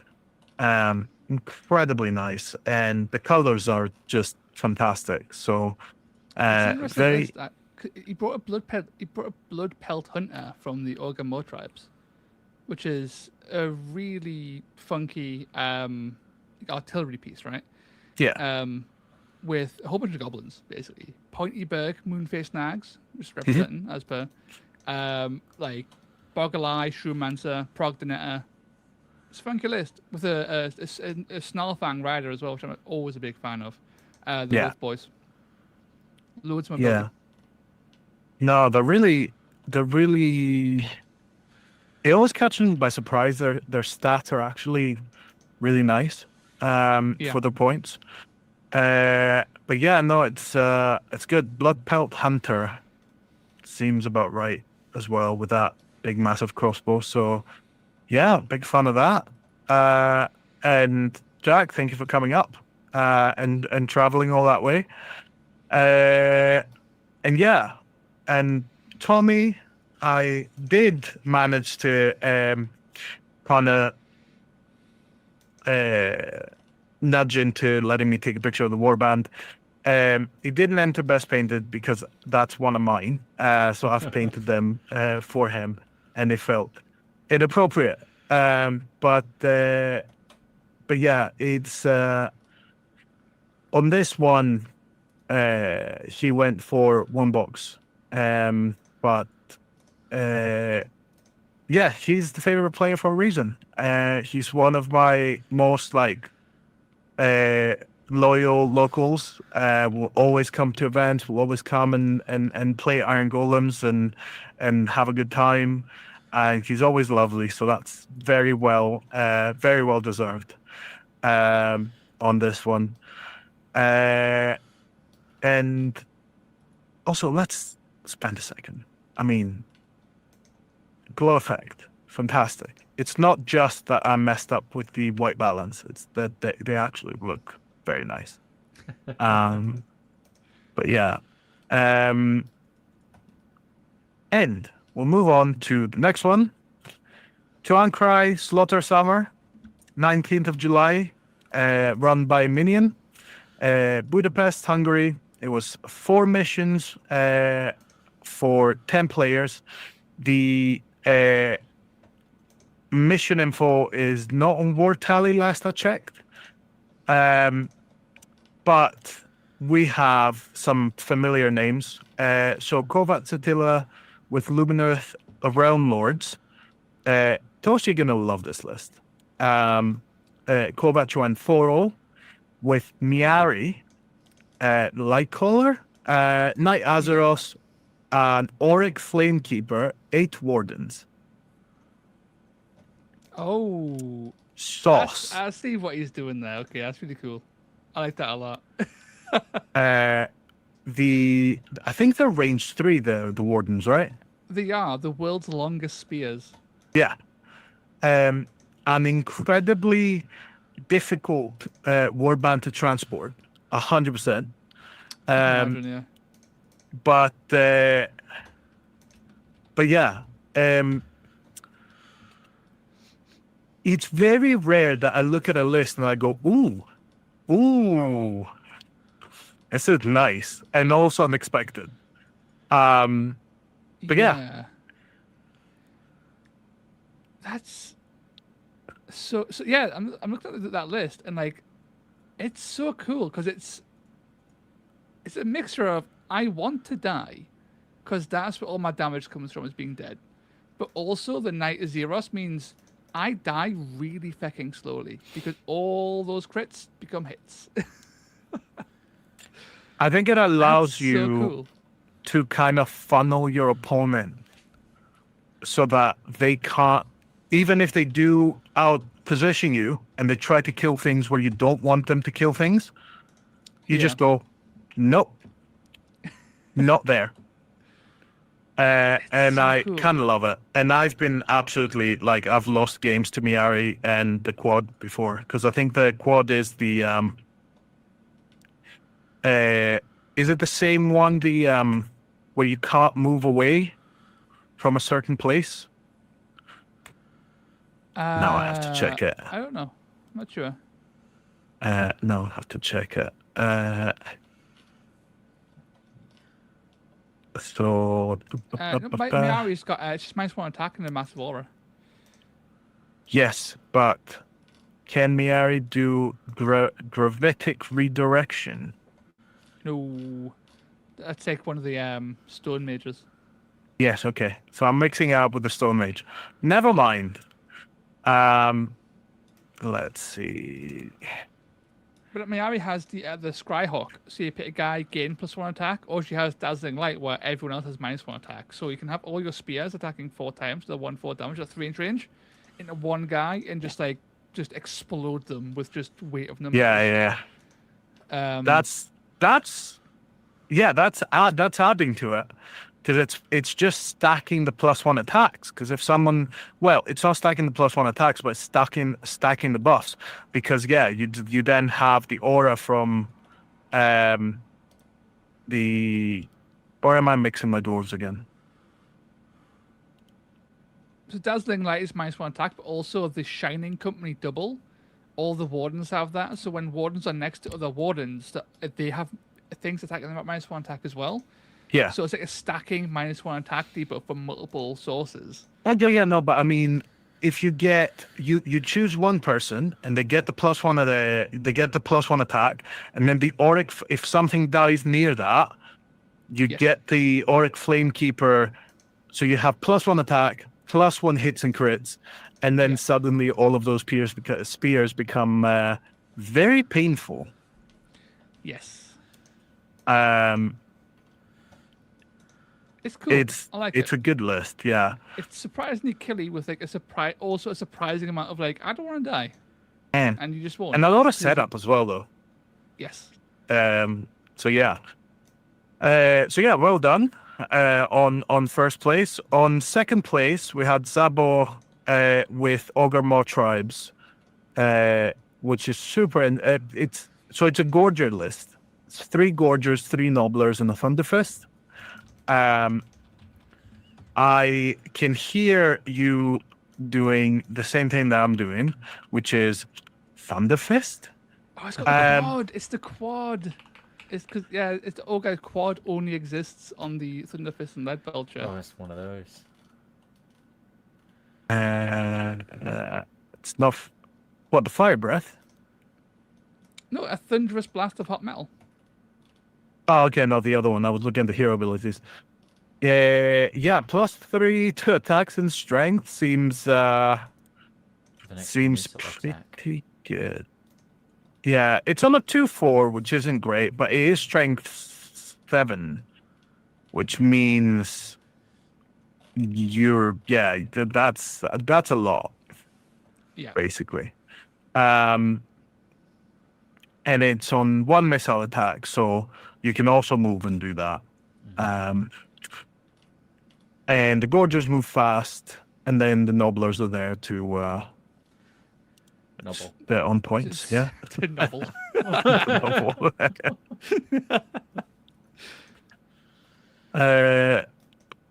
Pretty good. I do think that it's really funny that that's an ogre list Yeah. with 3 Gorgers, right? Yes. Like almost mostly Gorgers if you go by volume.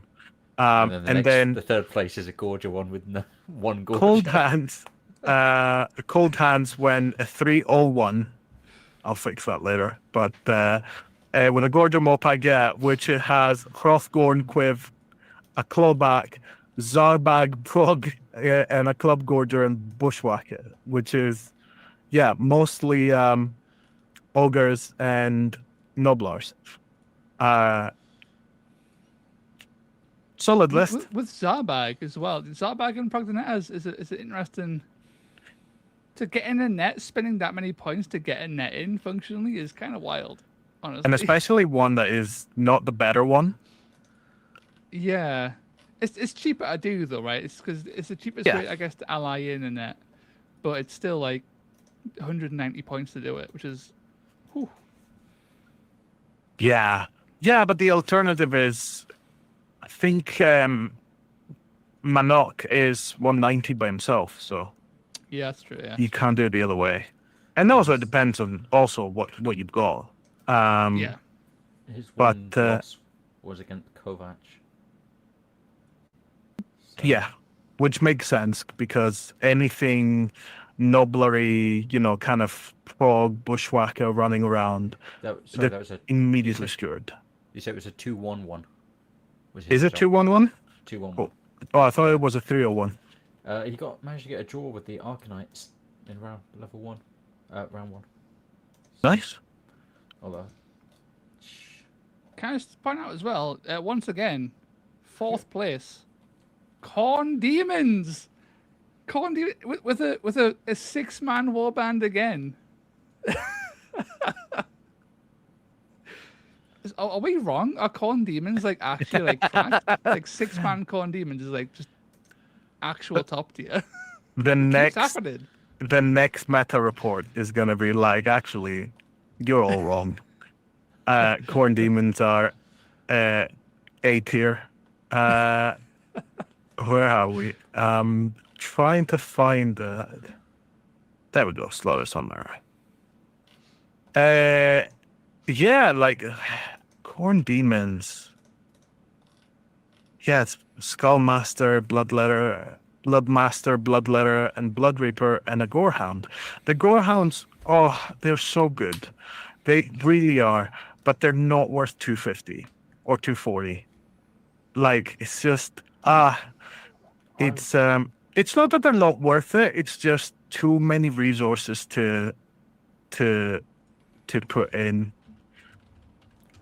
I want more information about this tournament because the Arcanites went 3 draws and a loss. I don't think I've ever seen 3 draws. That's so That's Zinch. impressive. What's he taking? A gore. So so Minion is the TO, so that might have something to do with the might have something to do with the results, yeah. But Drum, Gorehawk. Putting Drum and the Gorehawk into Zinch Warband feels sacrilegious, if I'm being honest. And Fatal Fly Blown. Yeah, that's What? yeah. So you've got all 3. It's all Bladebone. I love yes. it. Yeah. Vortimus you're seeing as well, which is just I love seeing Vortimus. He's so wonderfully mid. Okay, yeah. But As a model, it's really nice, but he's a cool model. I I got the Eyes of the Nine from from Mark at Merfield Miniatures, Yeah. who you met this weekend, and it was a replacement. So like I found like the perfect pauldron to put on the face of the Magister, so that I could recreate the faceplate that Vortemis has, Yeah. because it's so cool. Um, but yeah, as a model, and also like the Eyes of the Nine Blue Horror hasn't been updated, so so split is an ability, not a reaction, Oh yeah. Ooh. which is terrible timing. It is bad. You get to Um, choose when you die. you can only die your turn, which is Yeah. it Ew. opens up other paths, but it's not helping be a nuisance. Um, Yeah, it's got all the strengths of like the split ability where it's not actually a revive or anything. So it's like you just get a new guy so you can activate that turn. It has weird uses, but it's so much worse than it being a reaction. So much worse. Because as well, it's a blue horror. It's not pink, so you don't get two. You get one. Yeah, Uh, get the one little brimstone. the only positive that I can see, the only thing that you could maybe do and be like a bit cheeky about it, is taking damage, and then on your round, running the full 8, and then splitting within 3, so going 12, and then running another 8. In which case, you've ran 20 inches across the board. Is that Yeah. worthwhile? Possibly. Maybe. Yeah, in some universe. But yeah, no, it's super interesting. I noticed the old cast Renaissance Warrior Chamber list. Knight Arcanum, Liberator with Warhammer. Oh, excuse me. Liberator with Warhammer and Sigmarite Shield, Retributor Prime, Liberator with Warhammer and Sigmarite Shield, and another one, and then a Prosecutor, the old style Prosecutors. So, tank with a Jaguar engine. Toughness, what, 5 or 6? Moving 10? 30 wounds? Or 20 something wounds? Pretty good. However, as a list, Where's the damage? In the Yeah. 6-man list, where's the damage? Knight Arcanum can do some from a distance, but like, where are the Starsoul Maces? They have to be in there. At least one. At least one. Ideally Well, I mean, two. you know what? I could say that before. I can't say that anymore. So, but before we get to our failures, we're going to move on to our successes, or your success, for Road to Defiant Edinburgh. Yes. We finally made it into August. Again, one of mine in Edinburgh this time. 3 missions, 8 players, and it was the same total pack plus a custom mission. However, the second event was a bit more predictable because there was a waiting in rolling the dice between the 2 missions every round. The mission that had already been played would be more difficult to select. It was a 2/3 chance for the one that hadn't been played. And I'm happy to say that both missions were the other missions. So all of the missions in the pack were actually played, which is not the tournament pack, that is, which was nice. So moving on to the place, onto the positions, the positionings, the rankings. I don't know. WorgamesOnToast on first with Horns of his shit. Yay. What happens when he takes a better list? Then on Sometimes. second, Not all the time. on second place, we've got Nacho, the Head Knight of Paint. In second place with Sybarites, going 2-1.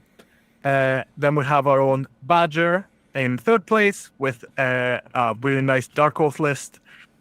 Dimitri with his Slanesh Cavalry list took Best Painted. Beautiful. And It was then so cool. we have So cool. Anastasia as the favorite player. We had Power Struggle, Stand and Fight for Profit from the Toad Pack as our missions. And this time, I did manage to get you to let me take a picture. That's true, unfortunately. And chat, I will draw your attention onto the top right, which is a fantastic metal model of the old Chorfs. Is it the old Chorfs? It is. It's from the 1980s, so it's probably made of lead, Oh. and everyone was slowly getting poisoned during the event. He's playing the long game. I kind of loved the rocket launcher. Like it was great. It's so good. It's Um, inspired us to replace every model in that warband with an 80s style Chaos Dwarf that's relevant to like the model that it's replacing. Because it'd be so cool. I don't really want to picture an 80s Vexmore. I don't know if they could produce that these days. Bull Centaur Hmm. would probably fit. Yeah. Gold metal Bull Centaur. Because they were like quite small, so they're probably fit on the same base. Fair enough. Fair enough. It was it's a pretty list. I really like the gold. I like the blue as a secondary color, and it matches the purples and the blues of like Vexmore and the rest. So it's nice. I like the basing as well. But yeah, do you want to talk to us about it? Like, Yeah, I'll keep it short. I called it pre-Chorf control. Yeah, it's just control. You've got Flame Mouse controlling space, Vexmore controlling space, Trueblood controlling space, and if you approach it, you probably die, and if you run away, it'll probably just catch you and burn you to death. And it's basically what happened. The highlight of the game was probably game 1, round 2, because Matthew walked a brute boss and a gut ripper boss into Vexmore, expecting that would be enough, and not even close. He killed them both in one turn, as in the same turn they both died. That's 50 damage in one turn, perfectly landing the killing blow on each. was that crit hit on both of them? It was 3 crits on the brute boss. Then it was a crit and 2 hits on the gut ripper boss. That'll do it. The perfect kill on both. See, I'll be honest, you were super lucky because if I was around and I saw you roll on an attack with Vexmore, 3 crits on 3 dice, It happened. I would in have banned you. As well. Also I would have been against like, yeah. Schoolboys. Apparently, Vexmore will roll 3 crits on his first attack against Schoolboys every time. Because it happened in That Southampton as well. is. Oh, what a start. Yeah. No, I played against this list. It is nasty because you don't know where to go first. You either have to put a bunch of stuff into killing Vexmore, or you try to like seek and destroy on the demolishers. And the entire time you're trying to do that, you have the True Blood just kind of tripping you, just coming through the back and just kind of taking your feet off your way. It is, yeah. The biggest weakness of this list is playing it too much and getting too cocky with Vexmore, because in 90% of games you can throw Vexmore and not care, just throw him forward, and he will be fine. You'll kill whatever he touches and it's fine. And that small percentage where you can't do that and he dies first is terrible. But also, you need initiative nearly every turn.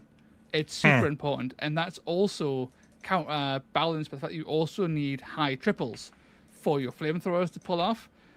So you're investing in high triples, but also praying you also get initiative, and it's like that doesn't really work. Because you want your True Blood to net and then not get killed immediately on the next turn. So you want like net, then go again, then net again to lock them down for as much as possible. Or get those really good flamethrowers off when someone deploys on the board, when they can't do anything about it. Yeah.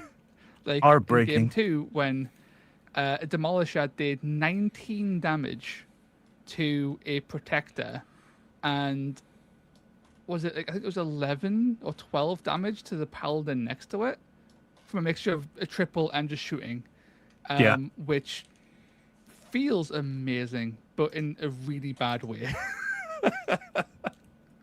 Cooking those paladins is rough. A big hello to Long Run Hobbies in the chat, who I will assume has only just recovered from running the event down at Southampton. Welcome. We are getting closer and closer to the September event.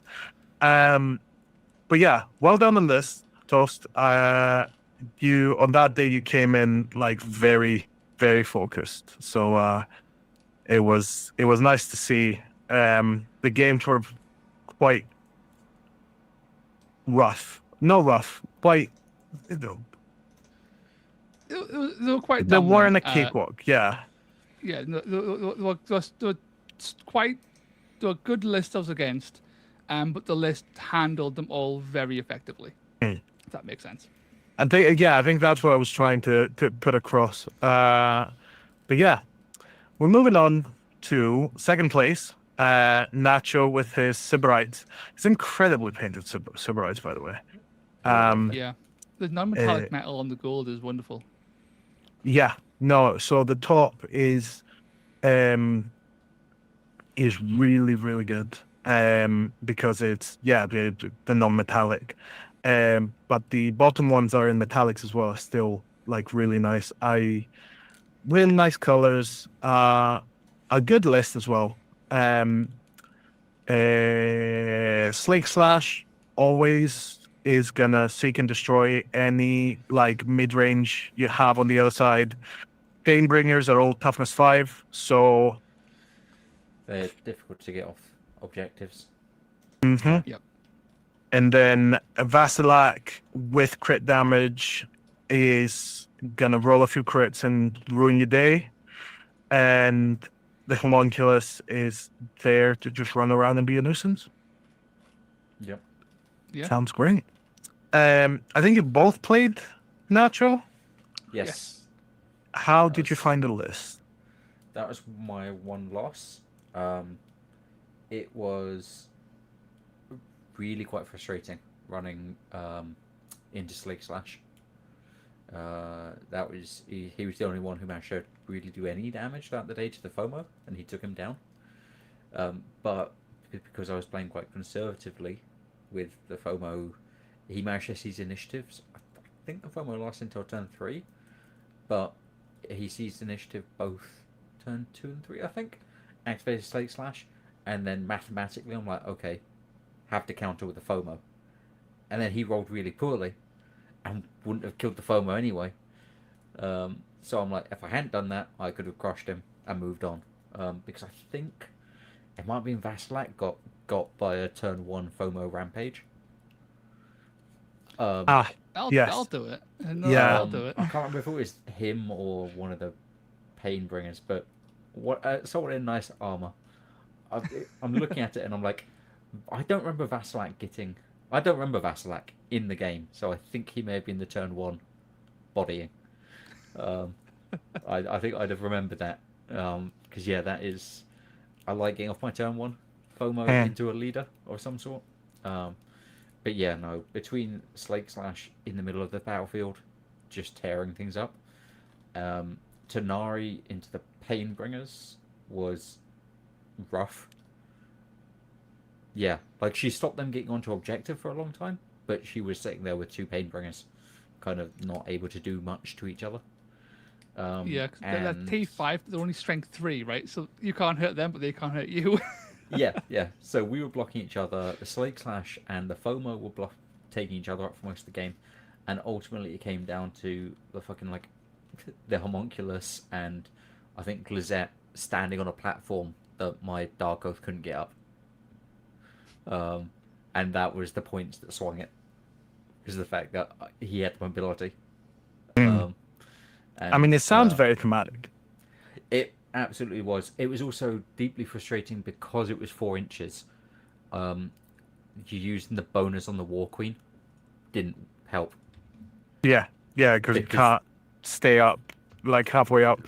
Yeah, because they couldn't stop during their bonus move. So it's like, well, okay. If she can't take you down, then we're kind of stuck here. And there just wasn't enough room left on the platform for anyone else. So it was a very close match. It was a fun list to play into. Yeah, space management on platforms is like really can be super useful. Yeah, I got it spot on. It was the Painbringer. Yes, I remember. Yes, the Vassalite was over on one side for the whole match. Yes. That's why I think we managed to just skirt around him. Yeah. For the rest of the match. I think there was treasure and objective over there. Yep. So yeah, I luckily didn't have to contend too much with Vassalak, but that Slake Slash is rough. Oh yeah. Just this is my game 3, and it was a treasure mission, which is always a bit scary when you're against a warband that's quite fast, and my warband is not. And also Slake Slash is a persistent threat that can just eat through all your flamethrowers, all your chaff, and I could be just left with nothing to do. So turn 1, I ran 10 inches and netted him in deployment, with his back to a Vexmore walking on turn 2. And that basically pincered his whole, because he had his guys coming up, all my guys moved to where Vexmore was coming in. So his 2 deployments got pincered between my 3 deployments and destroyed very quickly. And then flamethrowers positioned to stop this guy's advancing forward, and Vexmore moved to sort of like control space, and he couldn't really get to us. So it was a very difficult game for Nacho. So he went from early on going, oh, this is really bad now. I'm going to try and get as many kill points as possible because I can't catch up on actual victory points, because it was all I had 4 of the 5 treasures in a cluster surrounded by guys, so they couldn't get reclaimed basically. So it was a very very quick game. It just came down to Trueblood. Trueblood's a dickhead. Just pick the thing you don't want to deal with, and then you don't anymore. Was it? Yeah. I'd say that I think that was one of my major misplays. I had the opportunity to pincer Slake Slash between Tanari and the FOMO. Yeah. I think that would have cleared him off. But I sent Tanari to play Interception to protect an objective. Yeah, because Slake Slash is very damaging, but with only 22 wounds and toughness 4, you can kill it quite easily if you put like a little bit of pressure on it. I think knowing that for future matches up against Slake Slash, because I wasn't massively familiar with the Cyberites, but that's It it's was a very manageable once you know how. It was a good list. Very good list. Beautifully painted too. Yes. So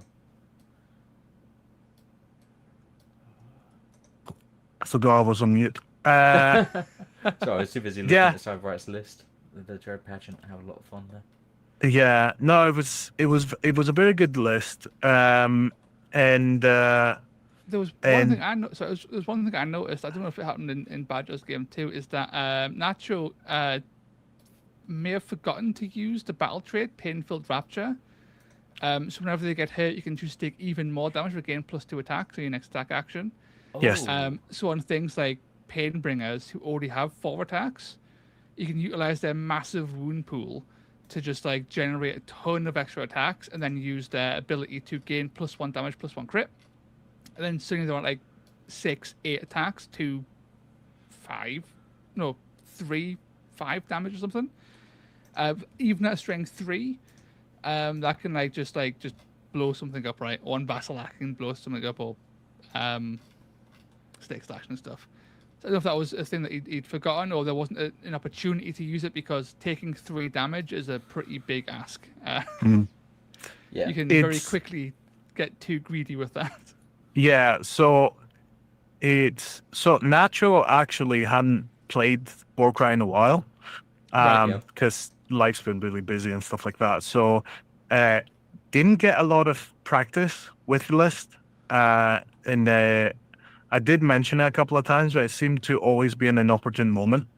But it is a really interesting battle trait Yeah. under the right, as you said, under the right circumstances and with the right combos, you can punch through and do like an insane amount of damage. Yeah. Provided that you are rolling, 3 crits on 3 dice, should be fine. But yeah, awesome. Well, last but not least on the podium, we've got Badger's Dark Oath. Yeah. Talk to us. What was the plan? What was the list? How did you execute? I mean, painting wise, I just handed them to D, to Phylax here, and went, please help me. But no. I think we worked out he painted something like just over half the war bands at Edinburgh. Well, okay. I did have yeah. Yeah. But no, I basically I kind of fell in love with Dark Oath as soon as they came out. You still got, I think it's probably, if they were redoing it now, I don't know if the Dark Oath War Queen, the generic one, would still be 5 toughness. I think there are some oddities in the list from the way they've done the releases on the Dark Oath. But no, I just they've got some really solid T4 chaff for holding objectives at only 70, 75 points. The 2 War Queens, I never actually named the list, but I think in the final game in Edinburgh, we kind of managed to arrive on the idea that it's just my big baby boy and his 2 mums. Was the narrative that we was developing. But yeah, the War Queen for the generic War Queen for mobility on the warriors is great. Tanari into chaff. I didn't have too much of that this time. I'm trying to think. I don't think the Cyberites were tough. Then second match was into Iron Golems. The third match, she wasn't the whirlwind of attacks to lots of people, but chasing down Noblar with treasure, she can do the double move and then attack on a triple, essentially.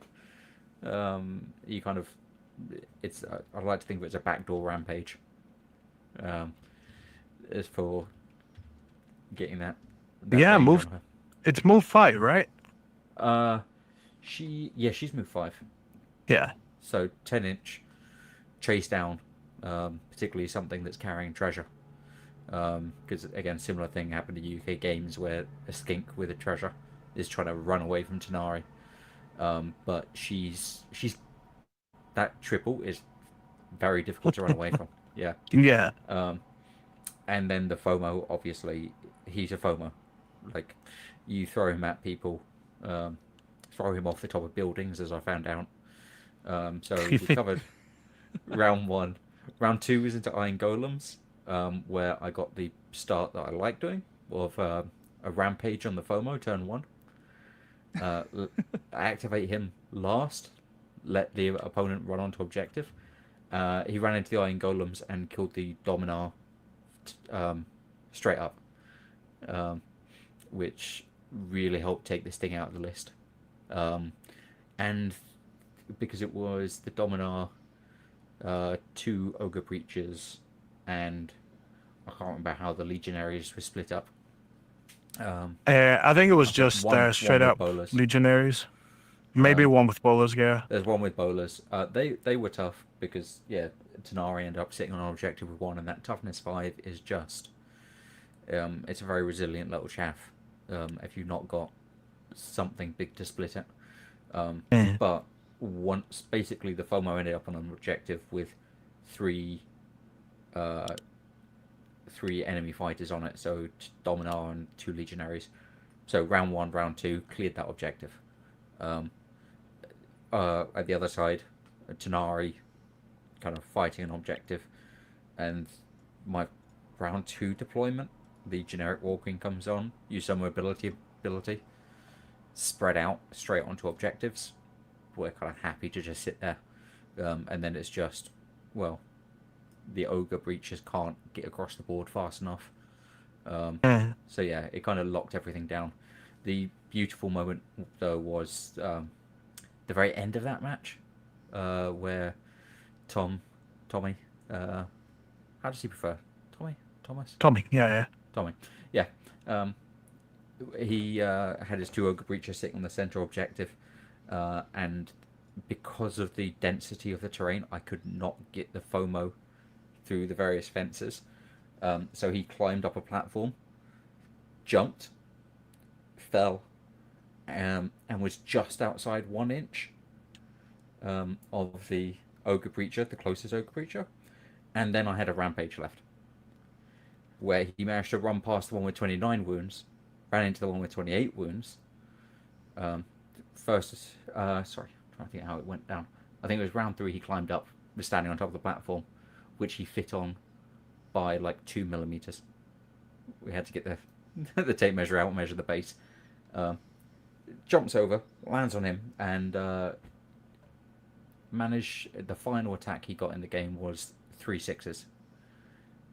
Managed to do exactly 28 damage between the 2 attacks, and take it down. So yeah, got a real big chunk. I think that one affected the victory points, but I was just trying to clear up the kill points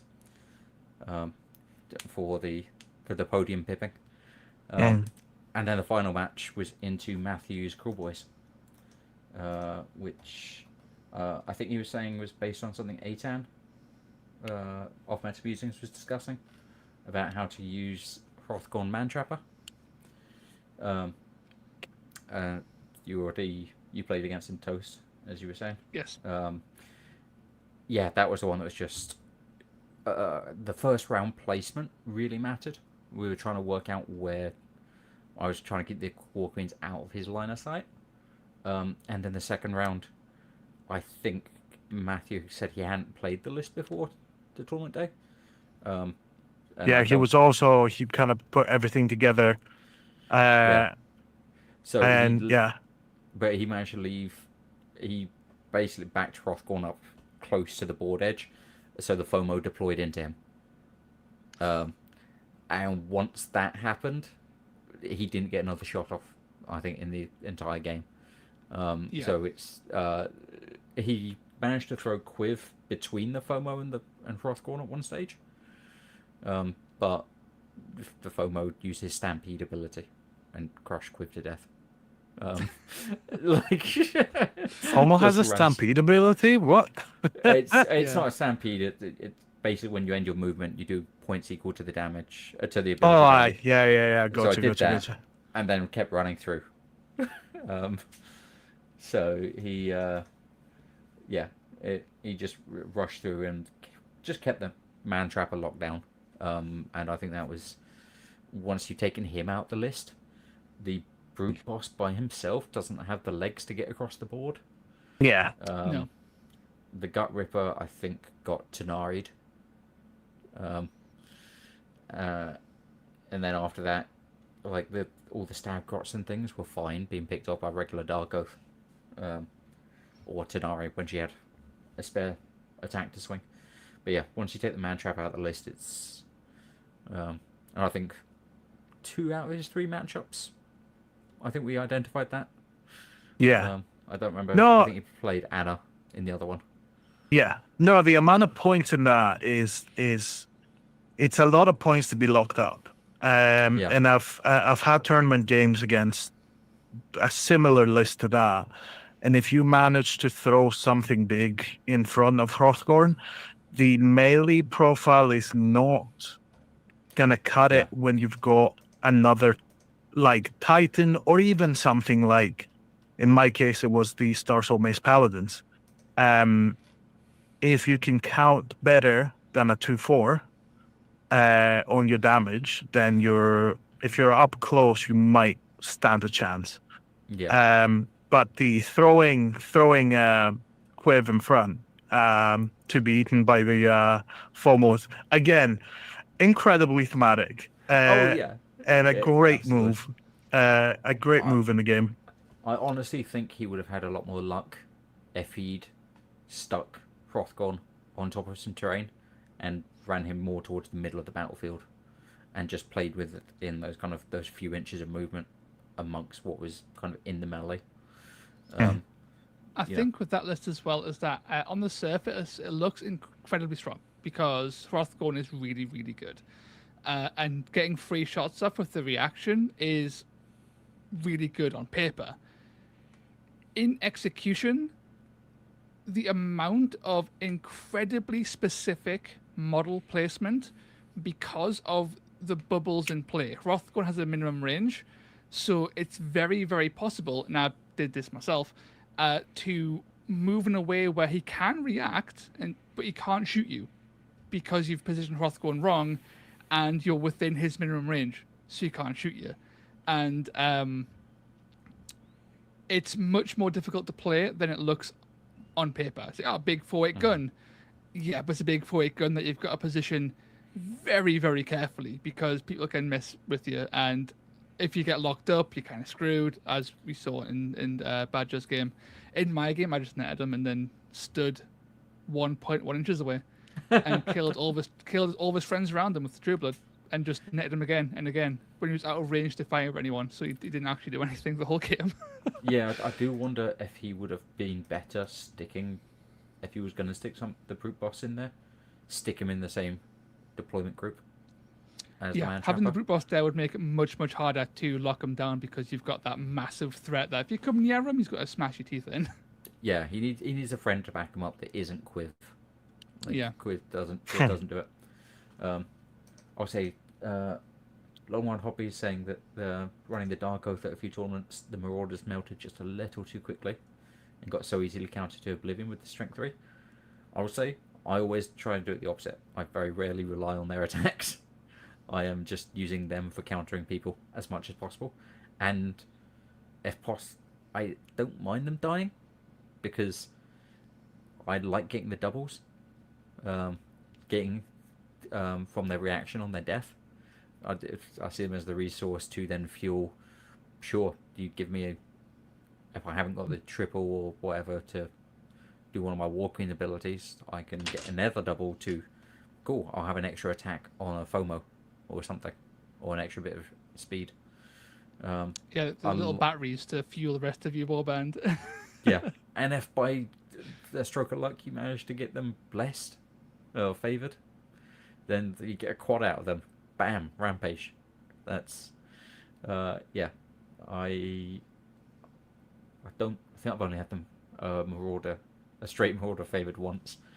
But yeah, when it happens, it's really, really helpful because then your opponent does end up in that position if they know the Dark Oath of going, I could clear him off the objective, but that's going to make that other side of the board much harder. Yeah. Yeah. Yeah. And I only ever run them as well with I try to always back up sword and shield where I can, sword and spear where I can, because yeah, just having one slightly outside of reach, that usually is enough to be annoying. It's trying to see if I've got any other notes on there. But no, the Dark Oath, the thing I love about that list, I was saying on the day, was I never look at my ability die and don't know what my ability dice and don't know what I'm doing. Like, if I have a triple, I've got 3 different units that can make something good out of it. If I've got a quad, I've got a couple of guys that can use it really well. And doubles, I've got plenty of, round 1 doubles. Sure, I'll oath a bunch of guys. You kind of That's a good thing. That's something that doesn't happen very often. That you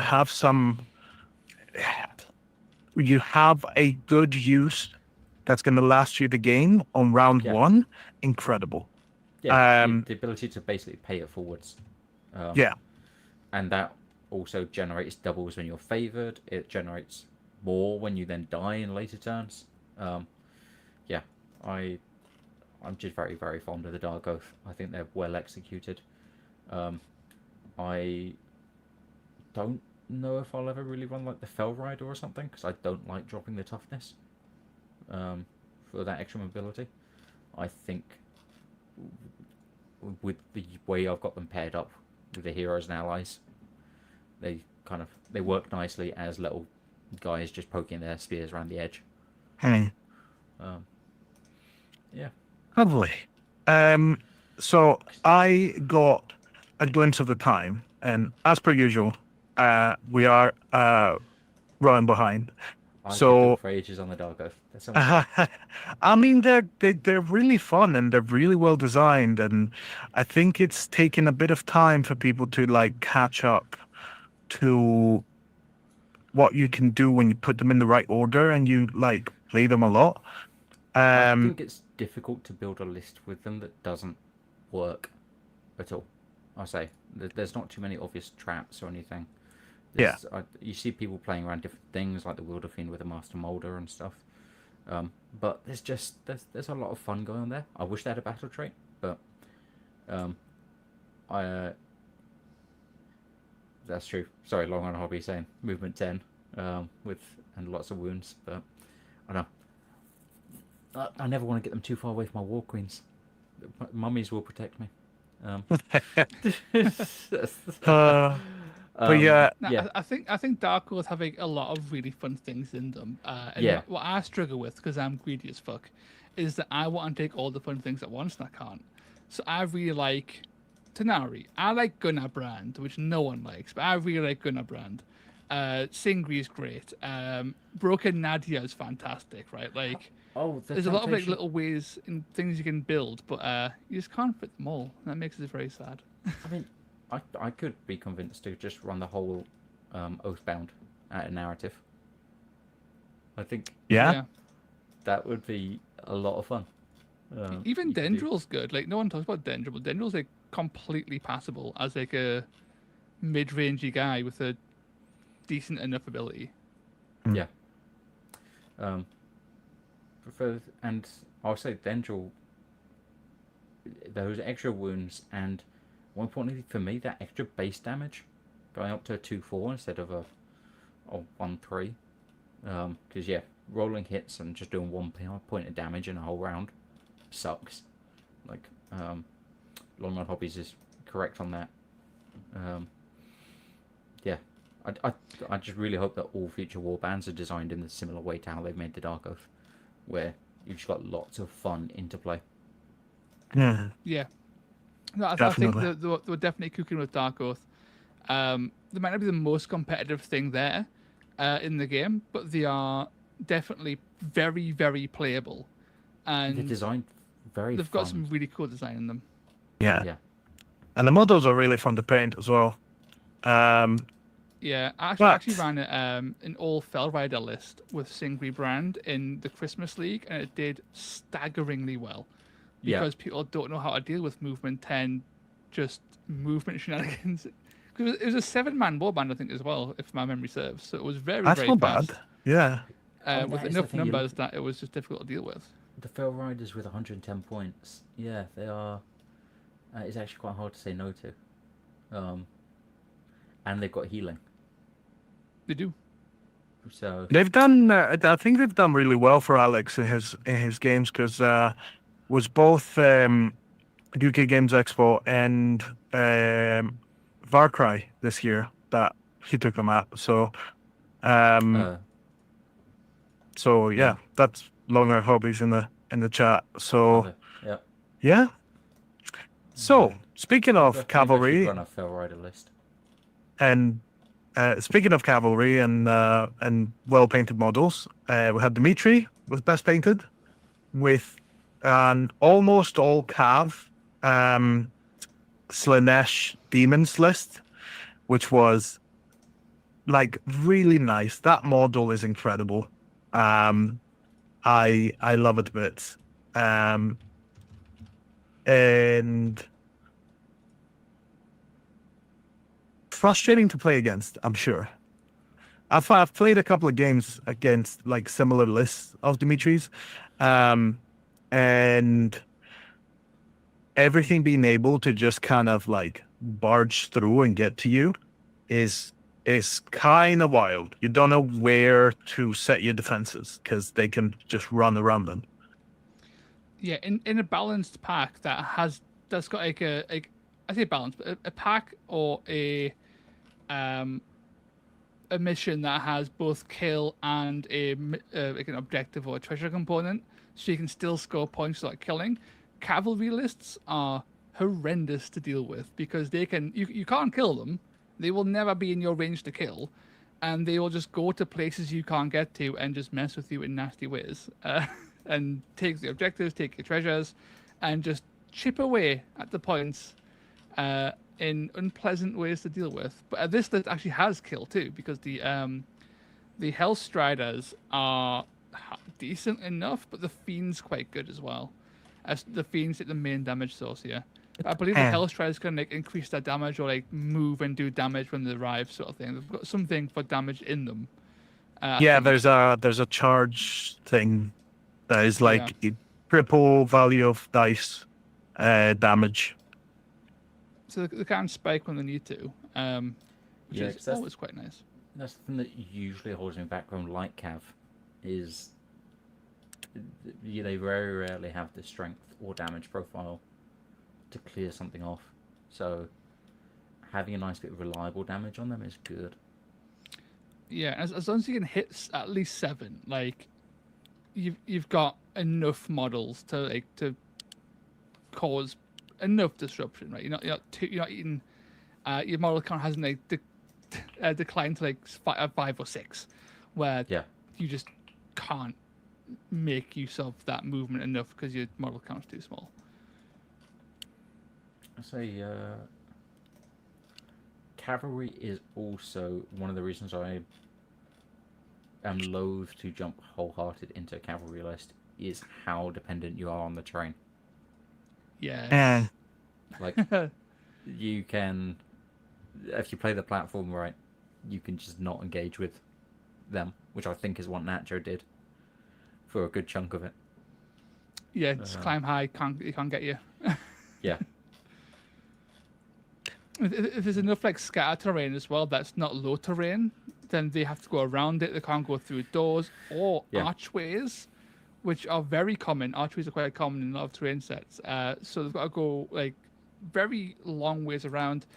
Also, their base shape. So people tend to accidentally cheat this, where a circular model, you can rotate your model and it makes no difference. When you rotate an oval base, you have to factor in the movement of the rotate, which a lot of people don't do.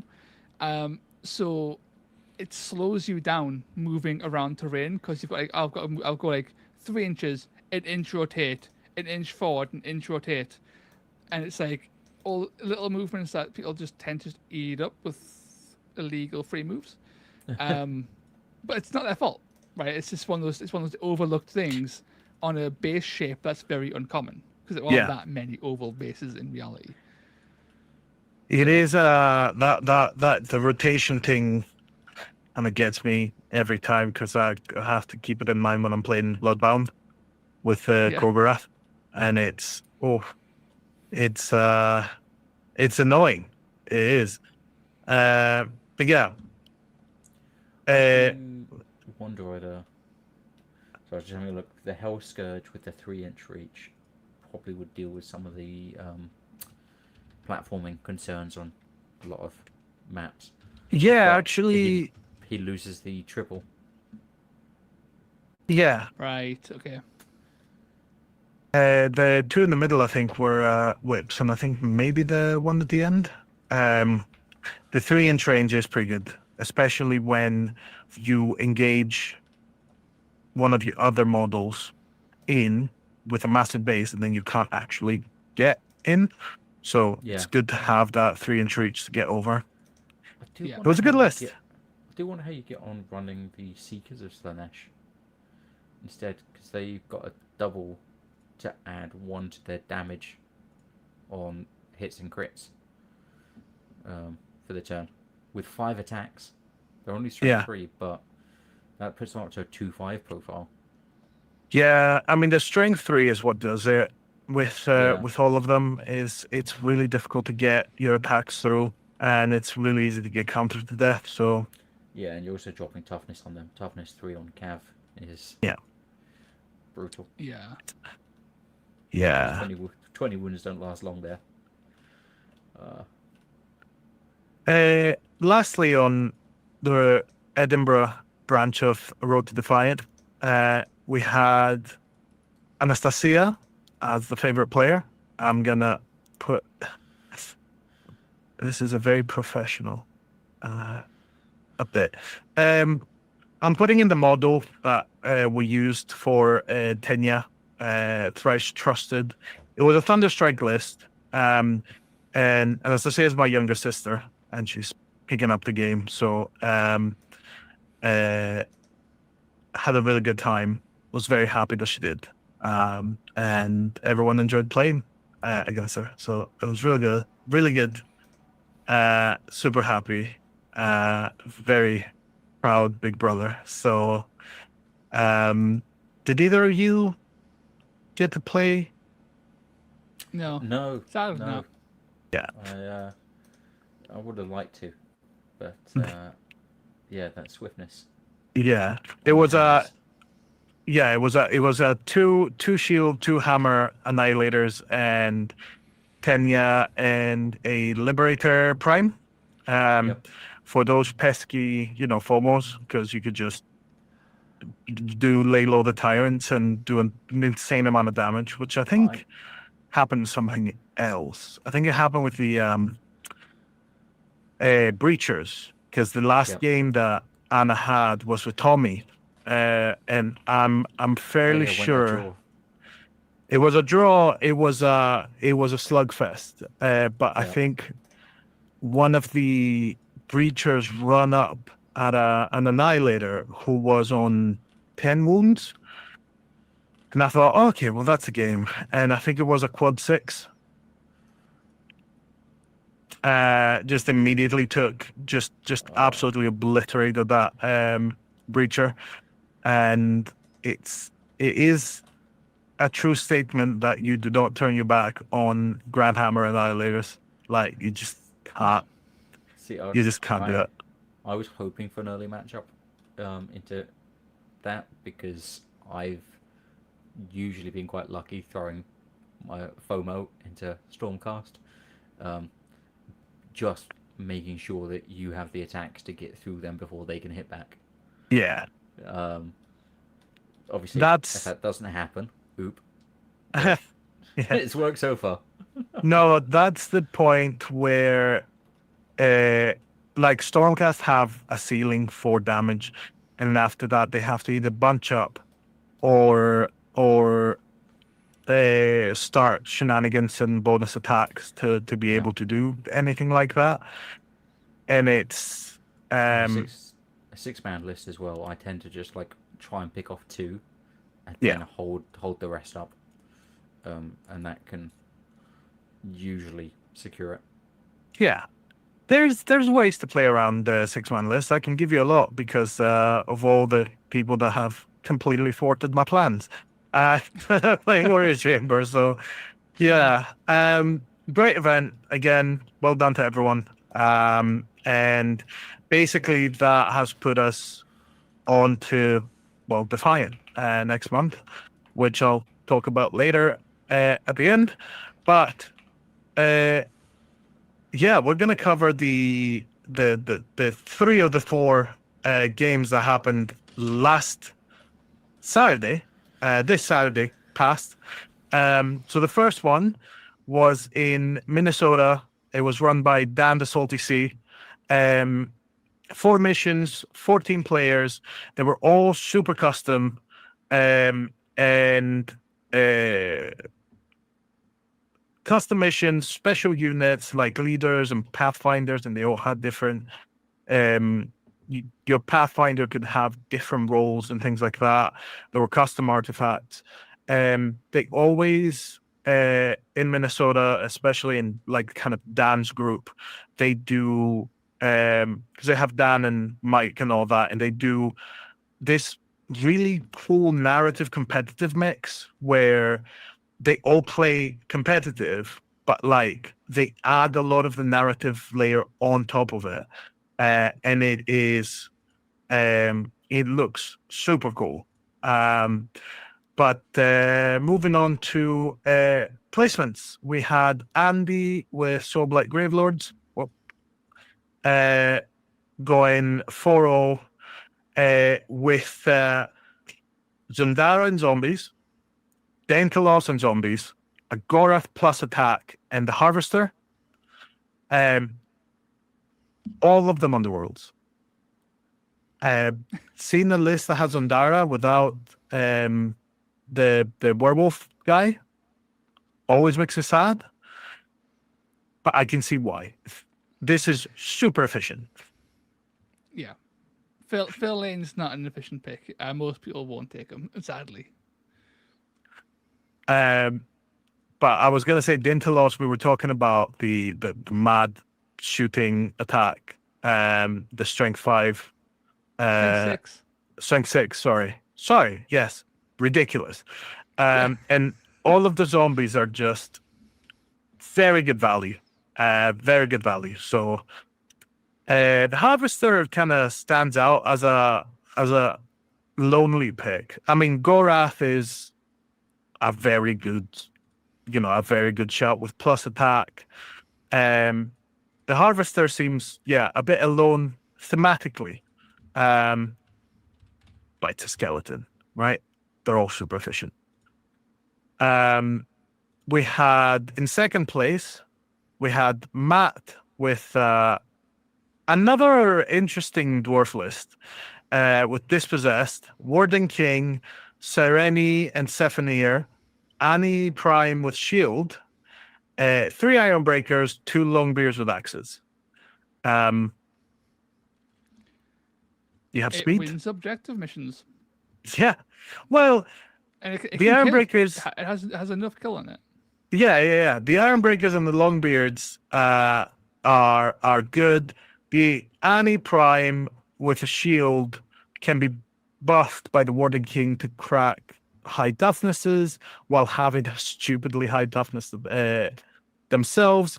And then Sireni and Sephanier are there for like the speed and the memes. So, yeah. Yep.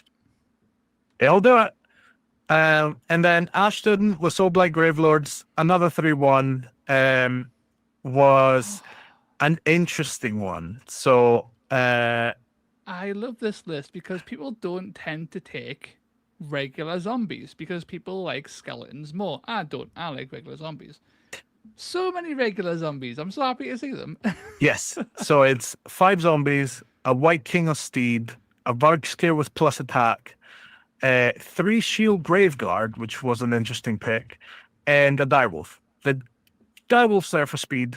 The zombies are there to gunk you up. The White King will walk in and cause trouble. The Vargskir with a plus attack is like the Vargskir stock, like 2 attacks is disappointing. As someone that used to run Vargskir, because I painted one really nicely and I wanted to use it, and it just disappoints. The 3 Shield Graveguard is an interesting pick because everyone goes for the Great Weapon, which is 3-5-2-4 is really good if you're really wanting to cut through chaff. The shield ones are pretty tough. And for skeletons, especially when you can stack all of the skeletons, all of the Soulblight stuff, I can see how they just don't die. And if you need to bring something back, you'll just bring the zombies. You'll not bring the Graveguard. So, well, I muted myself. Um, yeah, and there's still strength 4 on the shield guard, so I'll get decent matchup against other chaff. Yeah. They're kind of there, I feel, for the counter charge. Like, they will sit, you put them where they need to be, and they're a fantastic roadblock. Yeah. But yeah, awesome.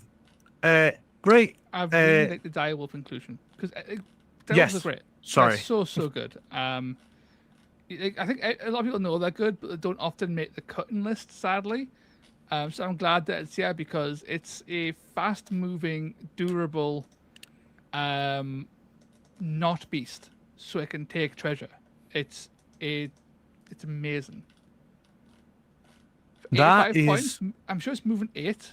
very And interesting. it can take treasure because it's not a beast. It And is has- moving 8.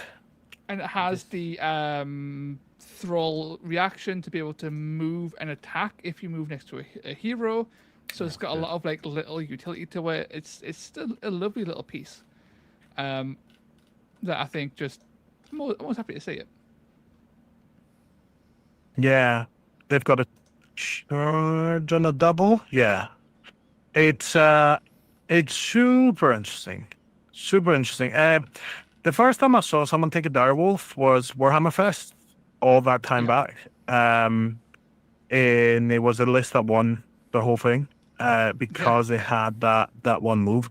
The direwolf being able to pick up treasure is wild, actually. Yeah. I've been having similar thoughts on Furies.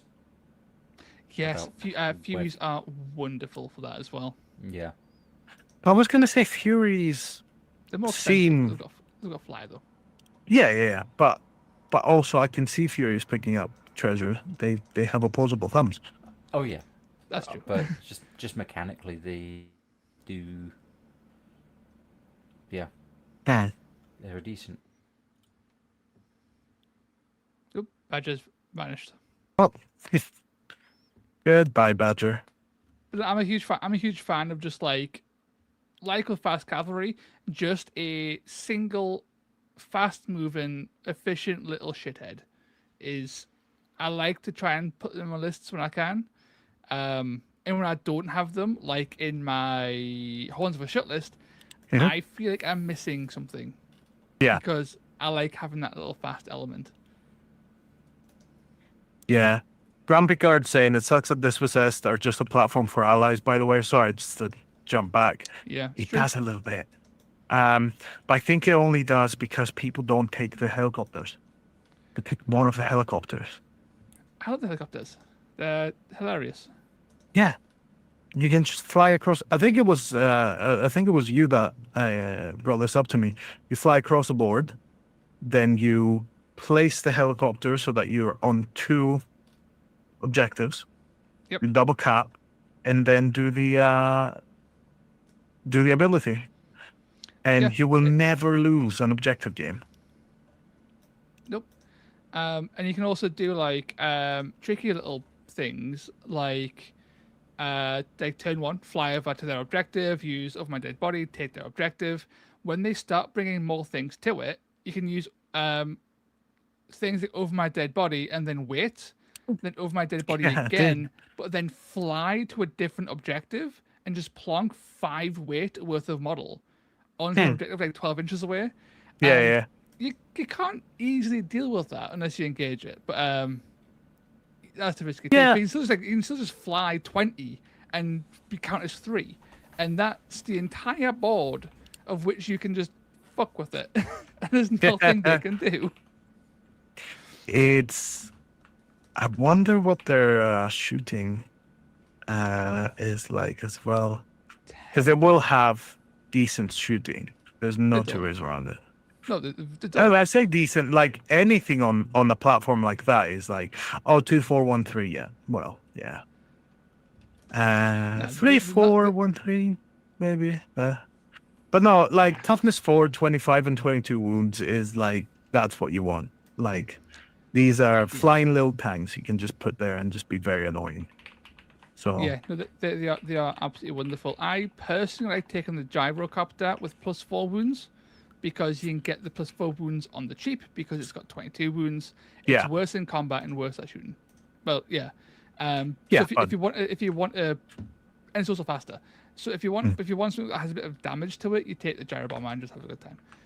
But I'm a big fan of a wounded blessed gyrocopter Yeah, I can see for that. maximum annoyance. For maximum annoyance. That extra 24 one inches wound. is hilarious. It is funny as well. Like, yeah, sometimes counting 26 is a lot more awkward than counting 25. Yep. It So dodges yeah, specs more. yeah, true. Like, unless it rolls like a bunch of crits, but like it'll dodge like those 5/10s. Yeah. Awesome. Right. Moving swiftly on to Pora 4. 9th of September. Done by the Man of the Woods. We've had comments on the YouTube and stuff. I've never had the pleasure of chatting, but I've seen the events and I've seen the lists that have been entered. In other tournaments, this was in Warsaw in Poland. 3 missions, 15 players, and customized GW missions for this one. And the lists, it was Piotr coming first with Caradron Overlords, going 3-0. And it was a list that is gunline, basically. This is as gunline as it gets. The only thing that was missing to be more gunline was the Aethermatic, the 510 gun, basically. Oh, the Aether Cannon, yeah. The Aether Cannon. Yeah, 13 fighters. 13 fighters, the Dirty 13, it was the name of the list. Arcanaut, Admiral with Strength, big thumbs up for me. I've done this before in tournaments. The Admiral needs that to properly like put the damage through. 2 company captains for the profit, 2 Aethermatic volley guns, which is an extra 30 points for like 15-inch range and an extra attack. 2 Sky Pikes, which Toast, we've talked about this a lot. Sky Pikes are great. really good. Really cheap 2/5 profile that you can bless to 2/6 if you're mean like me. I take 3 in every list, 1 for each deployment group, just to be a tit. Because it covers you. You can just have them behind, just stabbing in. And then Garrod Alenson is the privateer from the Underworld's Warband, and then another 5 privateers brings us to 6 dwarves with pistols running around, being very annoying. Makes sense. Hate this list. I love it. It's good, right? It's a good list. Yes. But I hate playing this kind of Caradon list. It's just so irritating. But it's It because boils my piss. but it's very good, because though. it will just project everything. But that's the thing. Like, it ties into what you were saying before. Almost no one plays fast deadly cavalry, right? The last time we saw people playing that was when they were running Slaves to Darkness, when they were running like the list that had Vanguard and Nephilim, right? And that's a list that could possibly do decently here, because you just push the Vanguard into deployment of all the guns, and you just watch him as he's eating the dwarves one by one. Not without risk, because they might still just roll a bunch of crits. But just cavalry. Cavalry is the way. Yeah. Then And that is Shrouds flying in, absorbing all the bullets, and then just like hitting one dwarf and healing back to full. Yeah, that's even worse actually. Thanks for reminding me. I'm still just angry at the model. I will not play it.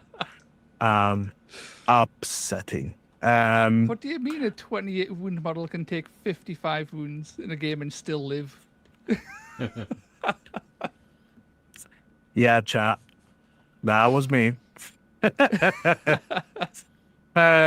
Moving swiftly on. Mateo's in second place with Iron Jaws, 2-0-1. 2 wins, 1 loss. Mega Boss, Odd Boy Boss, Rager, an Ard Skull, and Thug, and a Brute with Gore Chopper. It's Odd Skull is such an interesting model because he's technically a Brute. Like, he has the profile of a Rager. Doesn't have any of the abilities of the Rager. But also doesn't have, like, a lot of the utility of, like, a Gore Chopper Brute. So you're just kind of stuck somewhere in the middle. It's a nice model. It's a really nice model, actually. But, yeah, it's kind of sitting somewhere in the middle. Thug, on the other hand, incredible, really good value, brute that will you mess in and like tank a bunch of stuff because he has slightly more wounds, and you know, the Mega Boss is the Mega Boss, and the Gore Chopper will cleave you in twain. It's a good list. I'm always surprised when I see brute heavy lists because historically I haven't seen them do particularly well. So it's really cool to see one actually like perform, right? But yeah. Not getting a loss. Fairly expensive, right? Yeah, they're fairly expensive. And their damage output isn't necessarily all that high. So you're taking a very small warband by taking all these brutes. But when you can pull it off, which it did, it's really cool. And the Mega Boss is always good. Good old backbone to any Iron Joe's list. Yeah. Awesome. Yeah. No, I 100% agree with that. They're good models. They're really fun models, really cool models to paint, especially the like Ard Skull and Thug being unique models, but the Rager is really cool as well. So like there's only so many Ard Boys you can paint before getting incredibly bored. But the brutes are slightly more fun, I think, because you get to do more skin and less armor. But keeping into Morgoth's crushes, but with a slight slant. Jade Trokim, Ogre Mo tribes went 2-1 with 2 Gut Lords, 2 Nobblers, Bushwhacker, Boggleye, and Morgoth. Dirty. Mean. Disgusting. It's a mean list. That's a mean list. That's a I am going to kill all of your favorite models. It's just its only loss was to another Ogre Mod Tribes player whose list is the complete opposite. So Victor in 6th, 13-man Mod Tribe list. It's all Nobblers and a Gut Lord. Okay. It's so cool. Now this murder list is like, I am not surprised it walked through nearly anything it touched because it's just, you can't kill them. They will outkill you.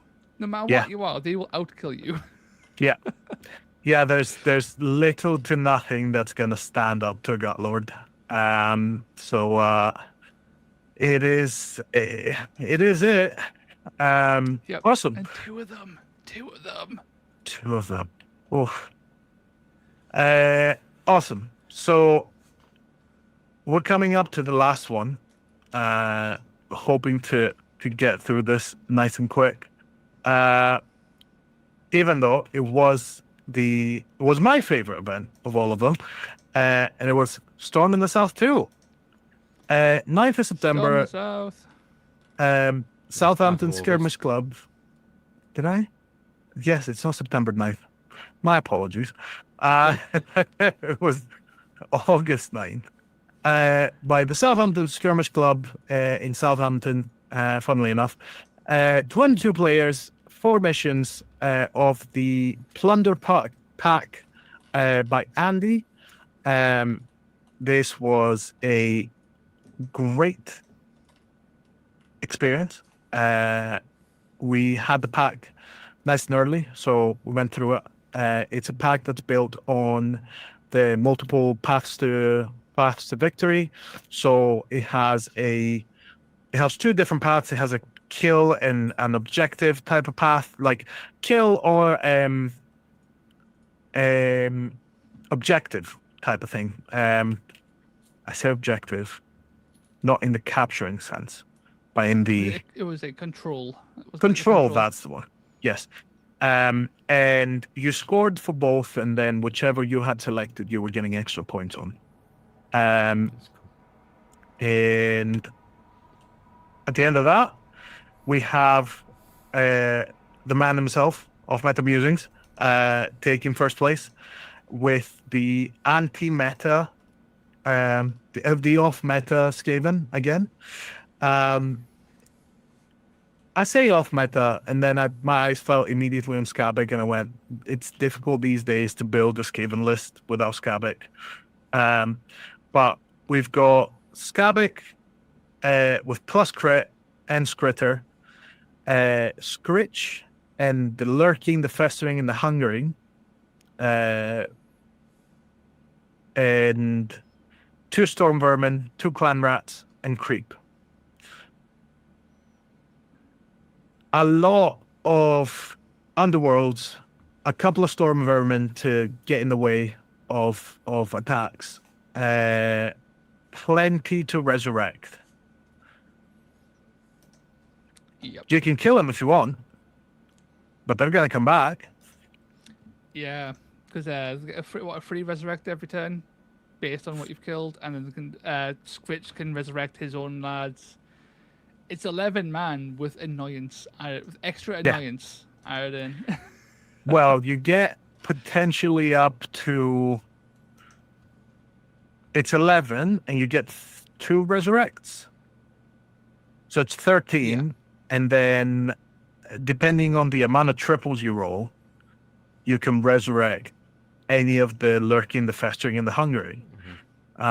So it just kind of, it's unless you go for leaders, where playing any list that has Scritch, unless you get Scritch early, it's gonna be rough. It is.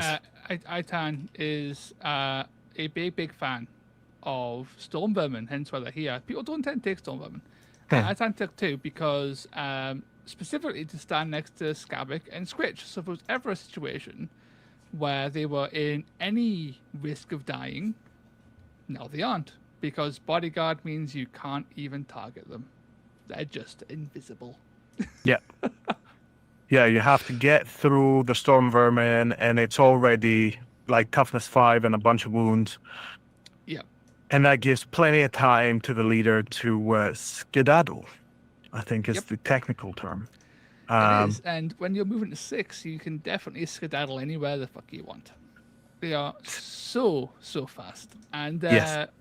the biggest, sort of the big, the sign of a Skaven player who is playing Skaven with Rat Ogres and are new to the game is that, and a person who plays Skaven with or without Rat Ogres who is more experienced in the game, is their reaction.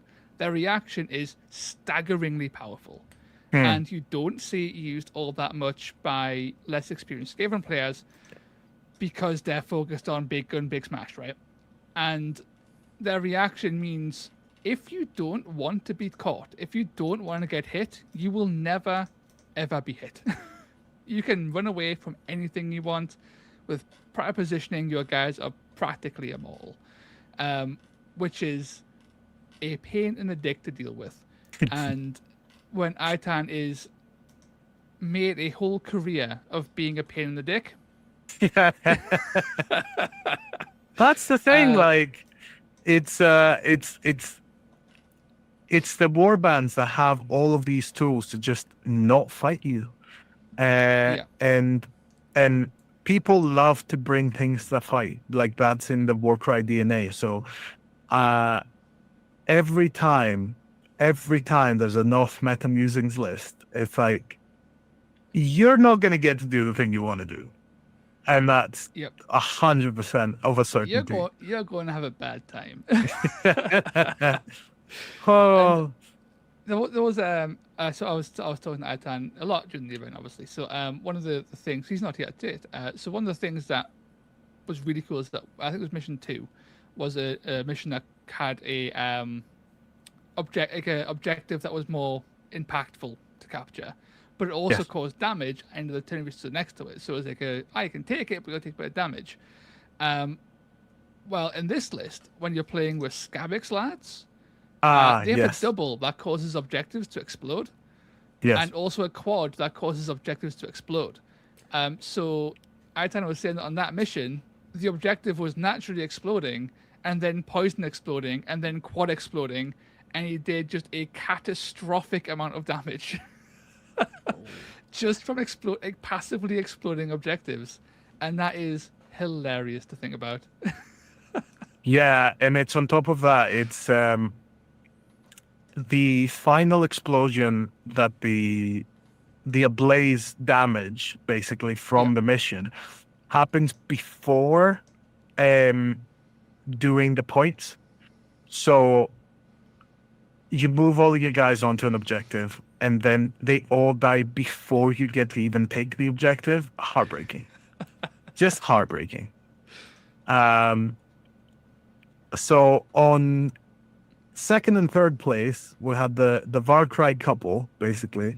So Bartosz and Dorota came over from Poland to play in Storm in the South. And they both did really well, 3-1 with Dark Oath and Skaven, respectively. Bartosz's list was a FOMO, 5 Spear Marauders, Gunner Brand, and a Vexmore plus attack. And I can already see the gears. Yeah. I can already see It's Badger incredible, getting it is. excited. Yeah. It's incredible. It's much of what I was saying earlier. It's that combination of tough little spears, a FOMO, obviously throwing Vexmore in there. I like. We just disagree on which face of the Oathbound Yeah. to put on. Yeah. No, I would definitely like. I also have like a preference for Tanari. Like I have a soft spot. There we go for Tanari because I have seen Tanari walk into a group of like 4 chaff and just skewer all of them thing is- in the same round. I know that's a lower skill play. It's it's the obvious one to pick for. I'm gonna take it because when it pops off, it's a lot of fun. Yes. But yeah, I can totally. It's very easy to work around with proper positioning. Gunner is a nice little beat stick there.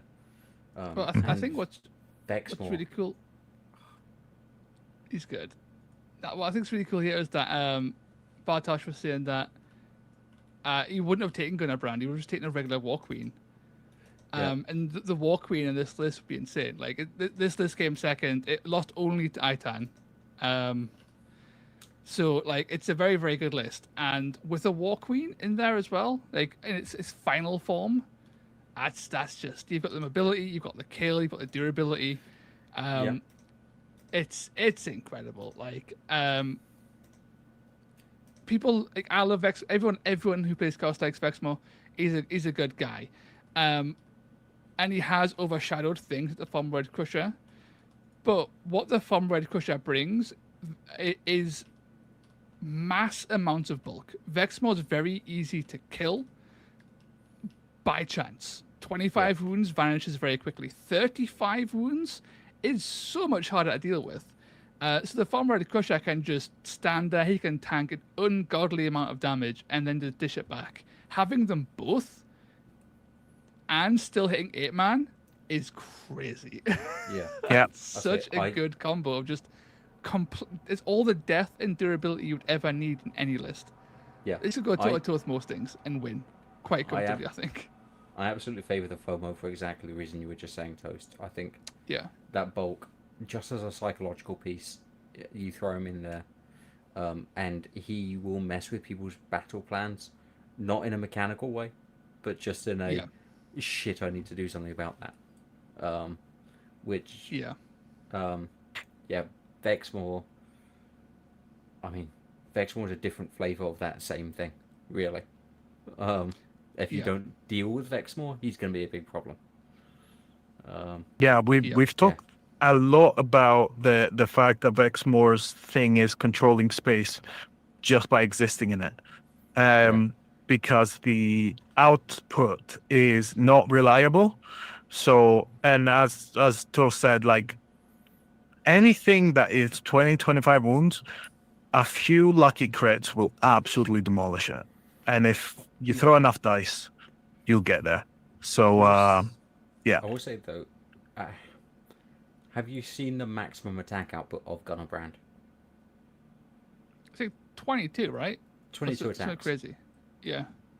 He's Yeah. crazy. He's so much if fun. if you get him favoured, yeah, Tanari might have that kind of reliability. If you can get Gunner favoured, 22 attacks. He's only strength Give him 4, plus but, 1 crit and have a good time. Yeah, Just bank on the 6s and hope you just explode someone. like the potential there is, again, it may not be statistically likely, but you dream of it, and when that time it does happen, will be your memory of the tournament. Yeah. Honestly, I think with Darko, this might be broken by the way, but I think with Darko, I think their ideal battle trait is to be able to get them oathed, either not favored, maybe favored, but oathed before the battle. So one guy Give before someone the an oath, game yes. starts oathed, so they can just quickly get in, get the kill, get favored, and go. That Would be is also so what- good. That is basically the same thing I was theory crafting, because Yeah. it's essentially just saving a double, which is on par with a lot of other battle traits. Yeah. In fact, it's almost weaker than certain battle traits. Yeah. It's if you definitely think not. of it- You don't get to wait anymore. I mean, if you want to get like, the power of Iron Jaws, like pick a guy they're favored at the start of the game. Good, Tanari favored from turn 1, 3-inch bubble of murder hobo. Ooh. Singri getting 12 bonus shots from turn 1. Let's go. Well, it also means that you get, if it is like pick someone to be favored already, you get to dictate which one of your tools you're going to need the most, and you get to pick it. Because like it used to be battle traits, not battle traits, sorry, divine blessings. Originally, the idea was that they would be flexible, which is why we have flex bless. But like that never really worked, because like it's so difficult to track. There's But a lot of maths to be doing on the fly, but Exactly. just moving one token around. yeah. I would drop my FOMO in favor of a Wielder Fiend to get that battle trait. Like, Well, Yeah, you could. that's you could what the do battle that, trait like- would do. Yeah. yeah, Yeah, 'cause like the Wilder Fiend is actually really good. yeah, Yeah. Slept on a little bit now, but I think it's legitimately really good. And that quad It- is insane. That quad is it's incredible. Yeah. You pop that quad off, and the game stops. Because okay, you stop having fun. This is my turn now. I'm going to have chain react things. I'm going to do massive damage. I'm going to do bonus attacks. You're not going to have a good time. Just sit back and just enjoy the pain. yeah, yeah. It's disgusting. Like the fact that the quad, when I was reading it, I felt like I was like playing a drinking game, and you had to, every time there's a connecting word, you have to have a shot, because it has, you do this, you can also do this, then you can do this, and then in addition, you also do that. And I'm like, why did we put it all in one? Well, look, other factions get multiple abilities. We just had one. It's You need one quad. Don't need anything else. But it's super Um, thematic though. It's like really thematic because every part of that ability can be found on other abilities on other models. Hey, Right? It hits all it's got Nadia's flat damage. It's got the bonus attacks of Gunnar Brand of Tanari. It's got the activation mechanics of the Yeah. Dark Oath Warlord, what it's called, the War Chieftain. Like it has Huh. all those things into one ability and goes, do it all at once. hey. I say, yeah. And again, the fact that if you manage to get a favored hero, they have to make the choice between killing your hero and then giving you a quad. Yeah. Activate the Will of Fiend, yeah. Yeah, like that is not a fun dilemma to be placing on yourself. Sounds like a good deal, doesn't it? It's just beautiful design, like putting choices on the table. It's I don't know. No, It's more- that was specifically to poke See, fun at Toast. that is good design, Badger, and a good deal is fucking terrible design. Oh, I And love a use good it. deal. I use a good. I'm playing more and more KO now. In my spare time, and a good deal is just it is the most bullshit thing. It's It's a so good. lose-lose. It's So yeah. You good. get a little bit of something. Yeah. It's great when you have battle trades. Is basically the point. Yep. So yeah. Give me my goddamn battle traits. So yes, third place on this was Dorota with Skabik, 2 rat ogres, 1 melee, 1 gun, 3 clan rats, a pack master, and creep. And I wanted to say about creep, don't remember who mentioned it, that as a it was during the conversations of the weekend of I was looking at the list and I was like, Creep Kin Whisper is a odd pick. It's one of the kind of secondary models in the Underworld's Warband, which is all the ninja rats. Why are people taking him? Because there is an incredible triple that does a bunch of damage on low toughness enemies. Yep. I don't know. Yeah, like if you are toughness 4, you are a target for creep to potentially just one-tap you. Higher than that, it gets more unreliable. Toughness 3 things, you're fucked. Remove that model, it dies. Like, it's just dead. It's I'm sorry. the ability is a triple on 6 inches away. You roll 6 dice, and everything that meets or beats the target's toughness takes 3 damage per successful roll, for a potential total of 18 damage. Yep. You'll probably usually do around 9, but that's enough to take most. On a 4+, you'll probably do around 9, and you do a big chunk of damage on most. I mean, you take more or less half of a Stormcast down, and for a lot of chaff, there we go. That's the word I was looking for. For a lot of chaff, it will just delete them. Yeah. A good pick. Best case scenario, you hit a spider, and it'll guarantee die because you roll once, and it'll Yes. die. But as skinks are skinks, noblars, that kind of thing, all those little toughness 2 things that are fairly common, can also just be insta popped. Yeah. Which is using a triple to do that might seem a little bit opulent, but at the same time, sometimes you need something to die 6 inches away, kill that 100%. guy for free, then attack that guy, kill 2 in one go, right? Like, Yeah. it can pop up. It's a really, for 75 points, like 5 points more than like a clan rat. Creep adds a lot of just like surprise burst that people might not expect, because it's a fairly uncommon pick still in Skaven, largely because people aren't really buying like out of date, ancient underworld stuff, right? So It is an older model, but still checks out. Yeah, no, it's interesting because it's the only model. I think it's the only model in that warband that can do that, or it's that in the Yeah. leader. No. Is it? Yeah, it's both of them too. Yeah. For So 245 points.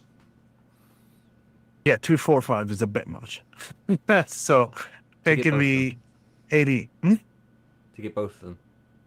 Oh yeah, but if you're in Skaven, you don't have to take the leader. So True. that's a tool in your you don't belt. necessarily want to spend the points on a expensive leader No, when you I was don't. want thinking to. of doing it Need the to. other way around, but because I'm now theory crafting about the couple of units that reduce toughness reliably. Yeah, Thedra does that Yeah, really well. I've got a Thedra on the shelf behind me that I'm looking at going. Yeah, do you have a creep model? I might have. It takes 2 triples, but when you can pull it off, it's hilarious. It's just I'd do it with their Witherlords and Rotmire Creed for lethal injection. Me too. That was That was last year's tournament, wasn't it? oh yeah, watching Kit dismantle that before I had a chance to put it together was brutal. Yeah. Yeah, but doing that with a 6-inch range on a model that's 100 points cheaper. Yeah. That's But yeah, no, it's what Grumpy Guard said in chat. Chaos really seemed to have really versatile teams with so many high places in different tournaments. And I think it is with Dark Oath, maybe not as much, because obviously like Dark Oath just have a very strong thematic, like yeah, it's not as broad. yeah. But Skaven, I'm still kind of the opinion you could split Skaven into two. you probably could, yeah. I don't know. You could probably split them in all 4 and it would Yeah. probably be fine. But I wonder if you made some abilities more powerful and more kind of fluid in the same way the Dark Oath are. Yeah, you could split them back into the clans. Yeah, no, you really could. I think it'll be if Skaven got a rework because they've got one of the largest model selections in the game. It's very unwieldy. I think you could break it up into like 4 really good thematic like warbands with they dial up the power of their abilities a bit and have like some really fun with that. I think it would be really cool. Yeah, absolutely. And not have anyone end up being like the Blades of Corn demons of Skaven, right? Like let's avoid that. yes, that would be very sad actually. But no, I think they could do something really interesting with Skaven. I think the whole point on Chaos having all this extra spice does talk to the fact that Warcry was originally just Chaos. Like, yes, fundamentally, that's a major aspect here. I think it's a whole bunch of Chaos warbands have decently priced leaders, fairly cheap chaff, and therefore become really good bases to add in the variety of spicy allies that Chaos have access to. Yeah, and I think so much of it is coming from underworlds. There's bespokes obviously for Warcry, but also the underworlds, because it's easy to make them. Like, it's easy to sit down at a table and go, I'm going to design an underworlds warband. Where do you go for the well of inspiration? Chaos have so much depth to them. So much depth, so much breadth. Whereas, like, I mean, I'm always staggered at how many they've come out with for Stormcast. And I look at them and go, I can't tell. That's literally what came to mind. I was like, wait, you can't tell apart Stormcast with skirt versus Stormcast without skirt. Yeah. And Stormcast with cloak, but also Stormcast with cloak on only one shoulder? That isn't thematic depth to you? Yeah, I mean, it's a shame, because the one that I kind of jump out from me in order that I kind of want to see more of is Seraphon having quite a wide list. Man, Um, there are so many dinosaurs. I know. You like Maybe do They have more. 21 cavalry pieces. 20. Oh, something stupid like that. 21 cavalry pieces. But is You're it right. 21 cavalry pieces, or is it the same like 3 pieces 5 times? Because they have slightly different weapons. You're right, Toast. Yes. I should put together a Seraphon cavalry list for Tabletop Scotland. No. I'll No, probably end up having to paint that. I don't want. I'm tired, boss. No, the painting must happen. It's either you or my toddler. I mean, yeah. Seraphon are beautiful models. You'd enjoy it. I've got my Huntsville Hanchy behind me. Just gonna add a Hydra to the mix, I think. I mean, it's a good list. It was one of them appeared in UK Games Expo. It was a wonderful list. Yeah, it seems like a nice little way to buff the Huntsville Hanchy without having to sit there and make Kit Bash 10. He's 13 Haunches Claws. The Ennis, was it Ennis that did that? Oh, I need to check it now. 1 second, and I will double check. But I was gonna say that's us It was Dave. having. Was it Dave that had it? Yeah. So Dave, Kit Bash, 13 Haunches Claws. That's good. Wild. But yeah, no, I mean, we'd successfully made it to the present, and I'll cover a couple of the future tournaments in a sec. But I thought I would give a quick, short description of my experience at Storm in the South 2.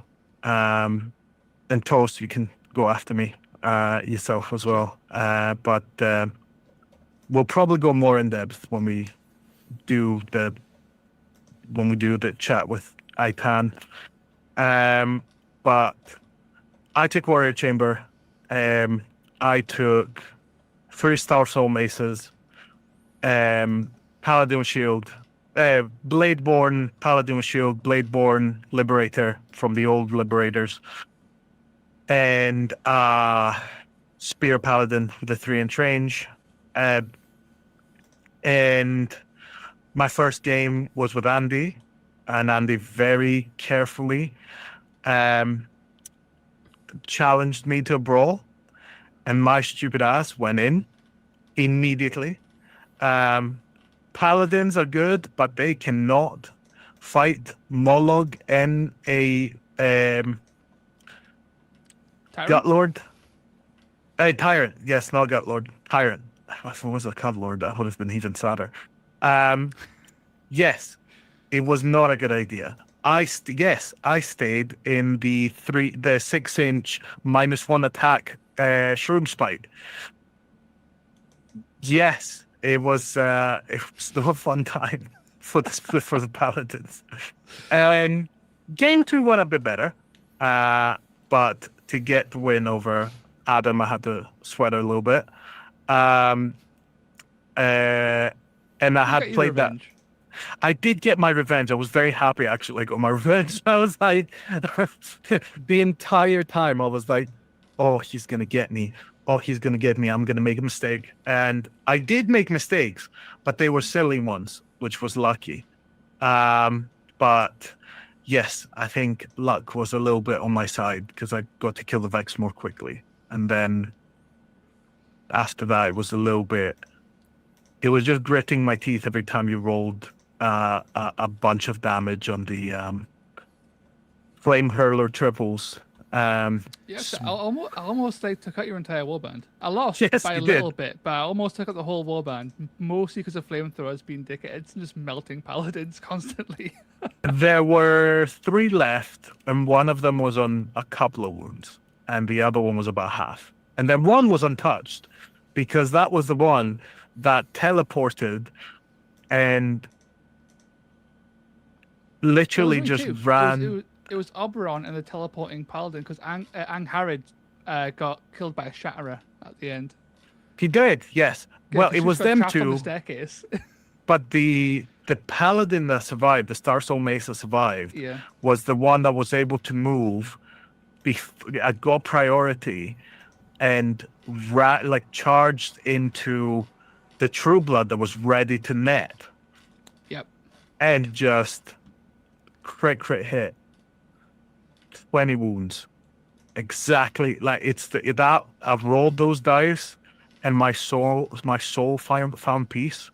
I was like, this is exactly what I get to move. I get to also move. That's incredible.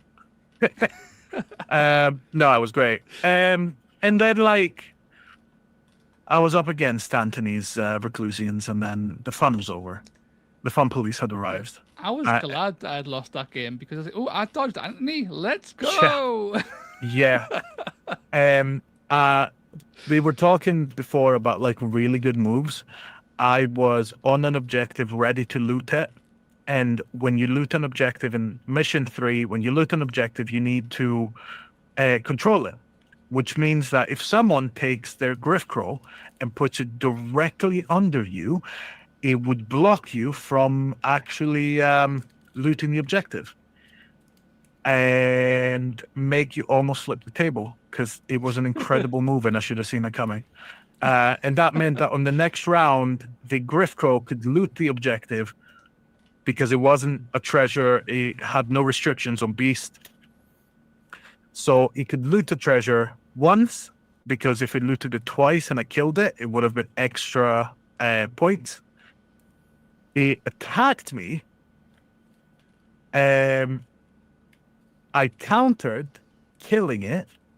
However, I could then I could then bonus move in and loot the objective a second time to get some points. Guess who cancelled my ability? The other Reclusian that was nearby. So yeah, that really secured the win.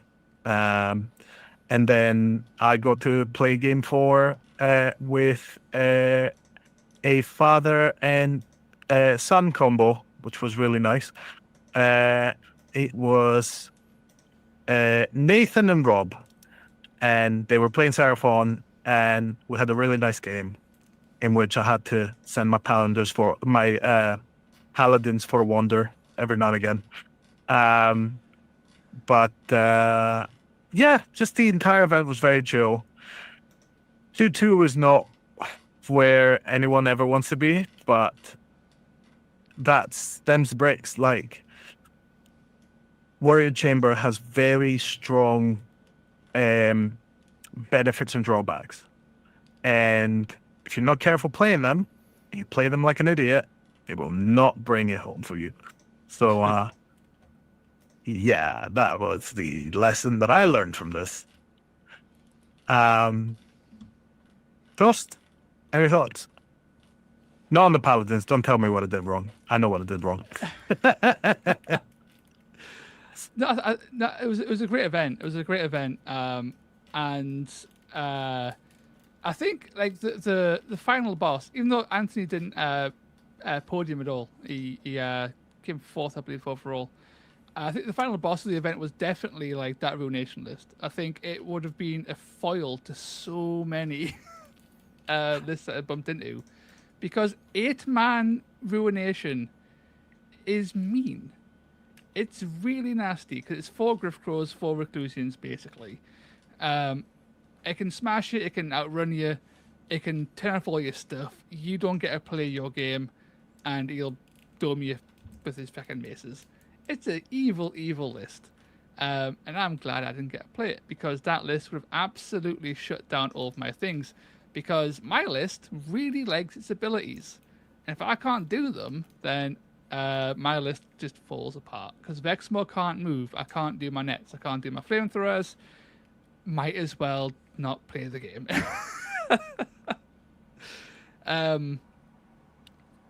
Should I go over my games? Yeah, if you want. Sure. So I was my first game was against Spire Tyrants, against Ishak, and my god, that list is so it's just slick. It's just Spire Tyrants with a Myrmidon, nothing fancy.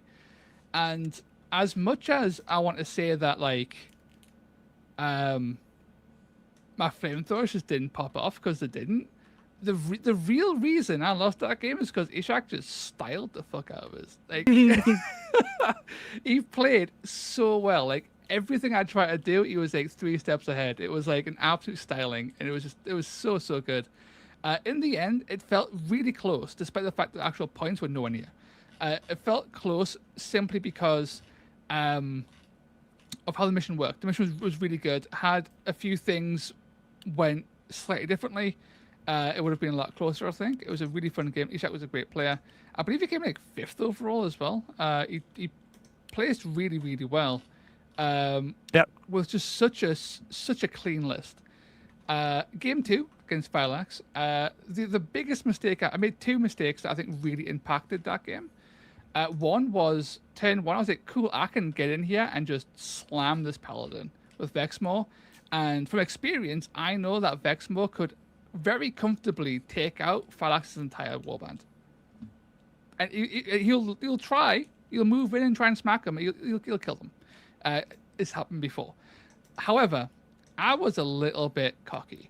So I moved Vexmore into engagement range of a paladin, and then didn't kill the paladin, but also completely didn't measure how far away I was away from a Protector Prime.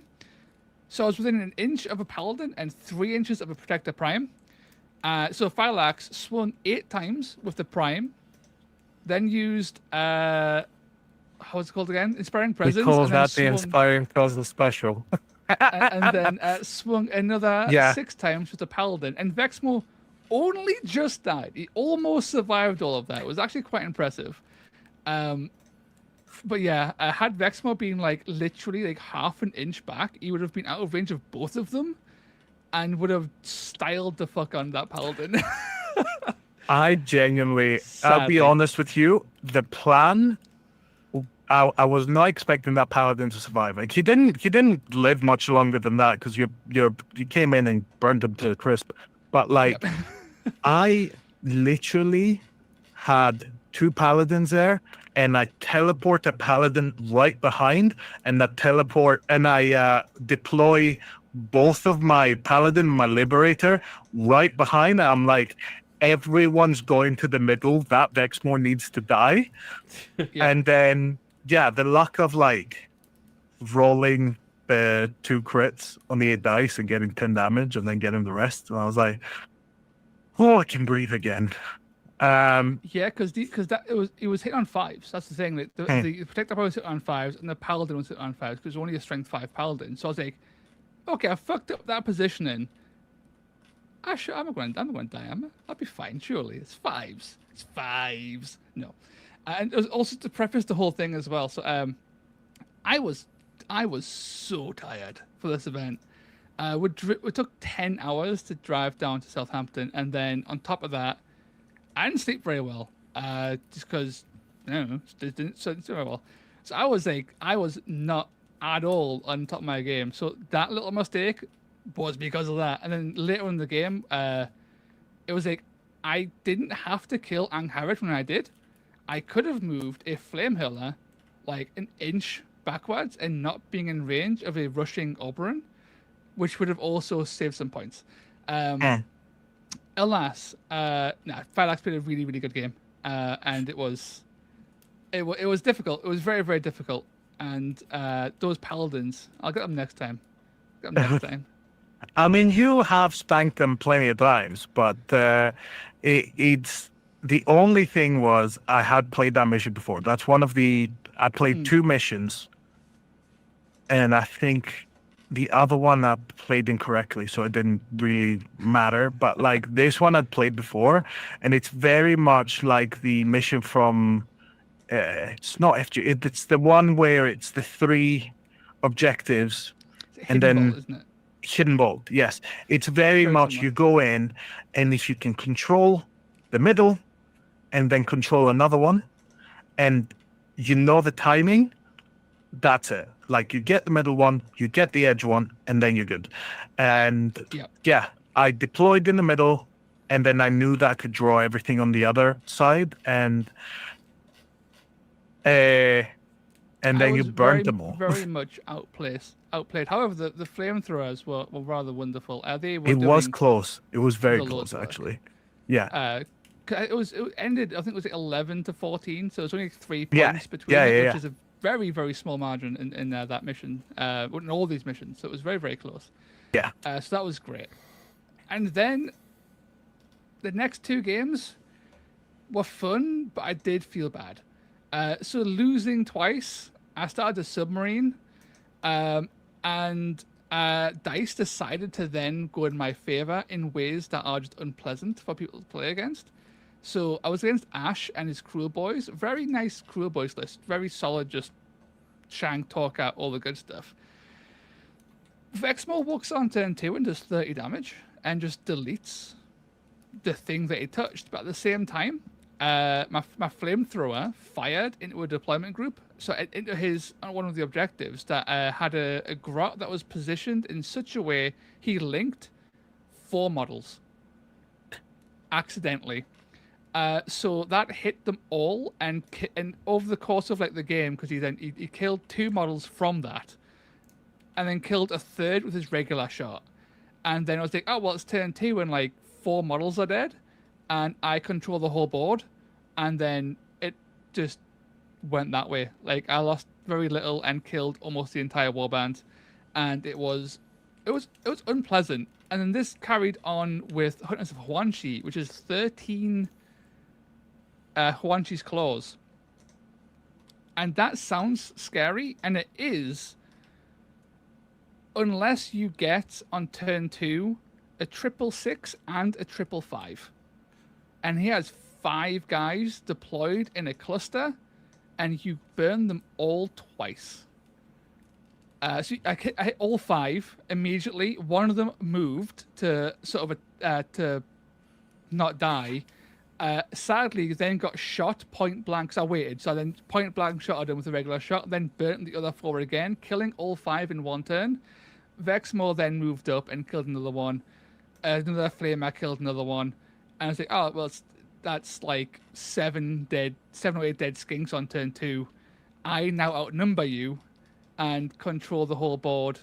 And yeah, that again, it was just like the dice really came in and was like, your opponent will not have fun. You will try to make light of it. It will not work. You will look like a dickhead. And that was that. So I didn't score particularly well on game 1 in terms of raw points, and points on game 2 were like kind of middling. So I wasn't expecting to place particularly highly, even going 2 and 2. I thought I'd be near the bottom of the 2 and 2s.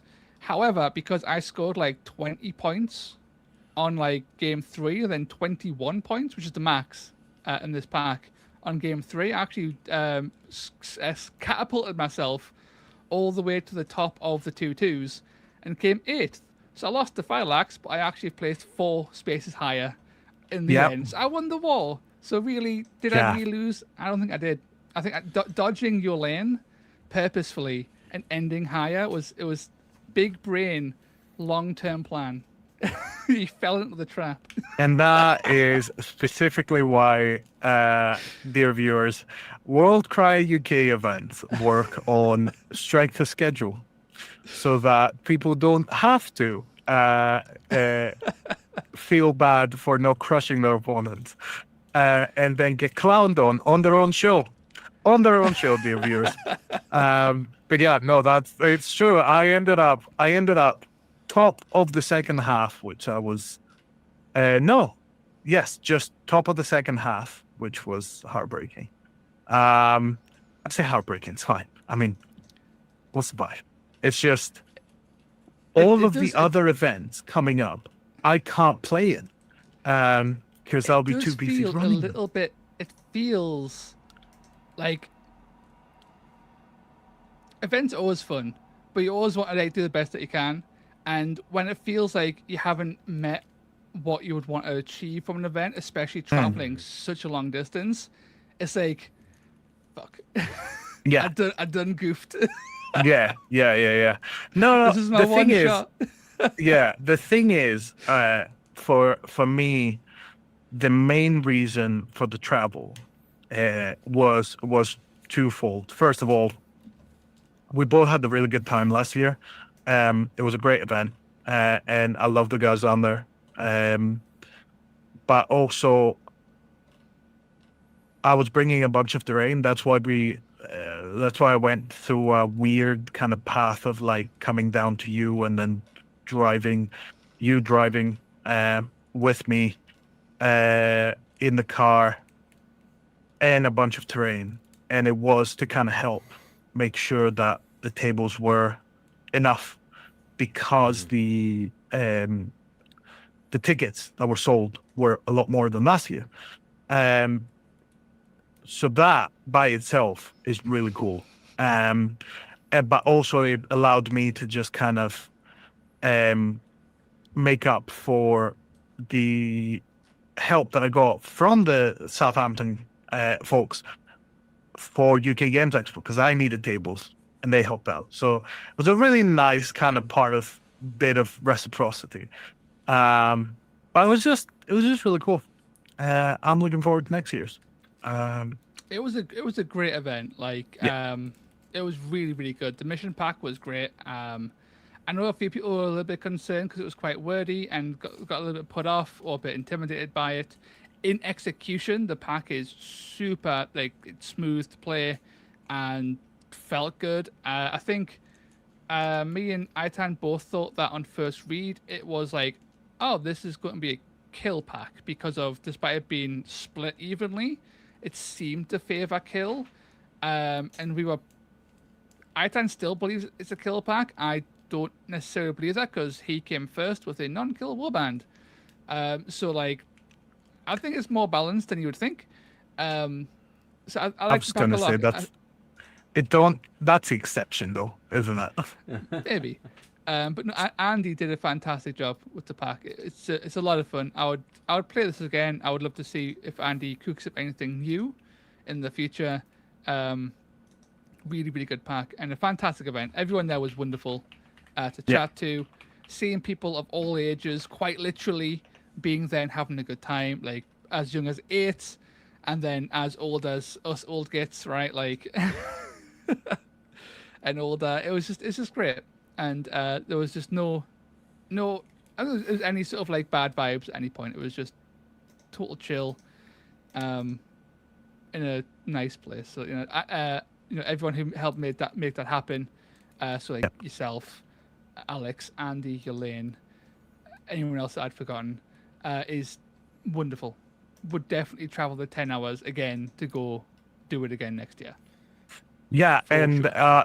A big thank you to Jamie, whose spare room we crashed in, and he had the patience to put us up, and all of the regulars of the Southampton club like Ishak and Ishmael and just the regular people that show up to all of these events, and make it a lot easier to know that it's going to be a good time going because you're just going to see your pals basically, and you're going to have good hard games, which is always fun. But yeah, and a special shout as well. Just special shout to Ishmael as well because Ishmael,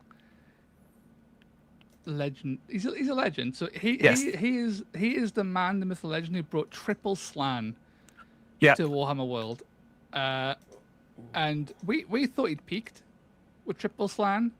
That was a 4-man list, and that's too big apparently. Ishmael came in with 2 slan and a Charybdis.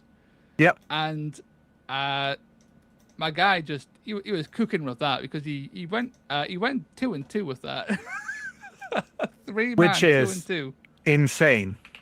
Yeah, because like A3, it has been really nice because I've always been a proponent of like elite warbands, and then seeing like hyper elite, like 3 5-man warbands do so well. I'm like, yes, finally, we're here. We're here. Yep. Super fast Warcry, where you don't have to take too many rounds. I am done in 10 minutes. I have moved all of my guys. You go. I'll be back. I'm gonna just go around the corner and like get something to drink and just chill. And we're gonna be done in 45 minutes. Perfect. Yep. Incredible. Awesome. With that, we have basically caught up to all of the events that have happened. So everything going on from now on, we're going to be covering probably more in depth or having reasonably sized episodes because we are rapidly approaching midnight. So I'm going to very quickly cover the events that are coming up in the next month. There is one that I've missed, which is Tuan Purecry, managed by Minion. It's in Hungary, and it's the same group that did the narrative one with the direwolves. And that's on the 16th of August. The one with a really interesting list. So I'll keep an eye on these ones. I'll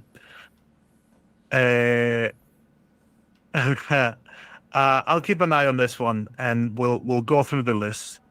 And then after that, you all know I have to talk about our events. So Defiant, Saturday, September 6th at Tabletop Scotland. It's a Saturday. It's right next to the airport. You can fly up, play the game, go through Tabletop Scotland, which is a fantastic event, and fly back same day. Or you can find somewhere to stay and then come back for the next day where we have our narrative of Ashen Memory. Both of these events are free with your Tabletop Scotland ticket. So you only need to get in to buy your entry ticket to Tabletop Scotland to play in them. You'll have your regular first, second, third place, favorite player, and best painted. You'll have the regular booths for pictures. All of the pictures that you've seen have been taken by yours truly on the ones I have pictures for. And it's a way for people to get a really nice picture of the warband that they've put a lot of time and effort in. On the packs, Ashen Memory already has a pack, but I'll put it together and like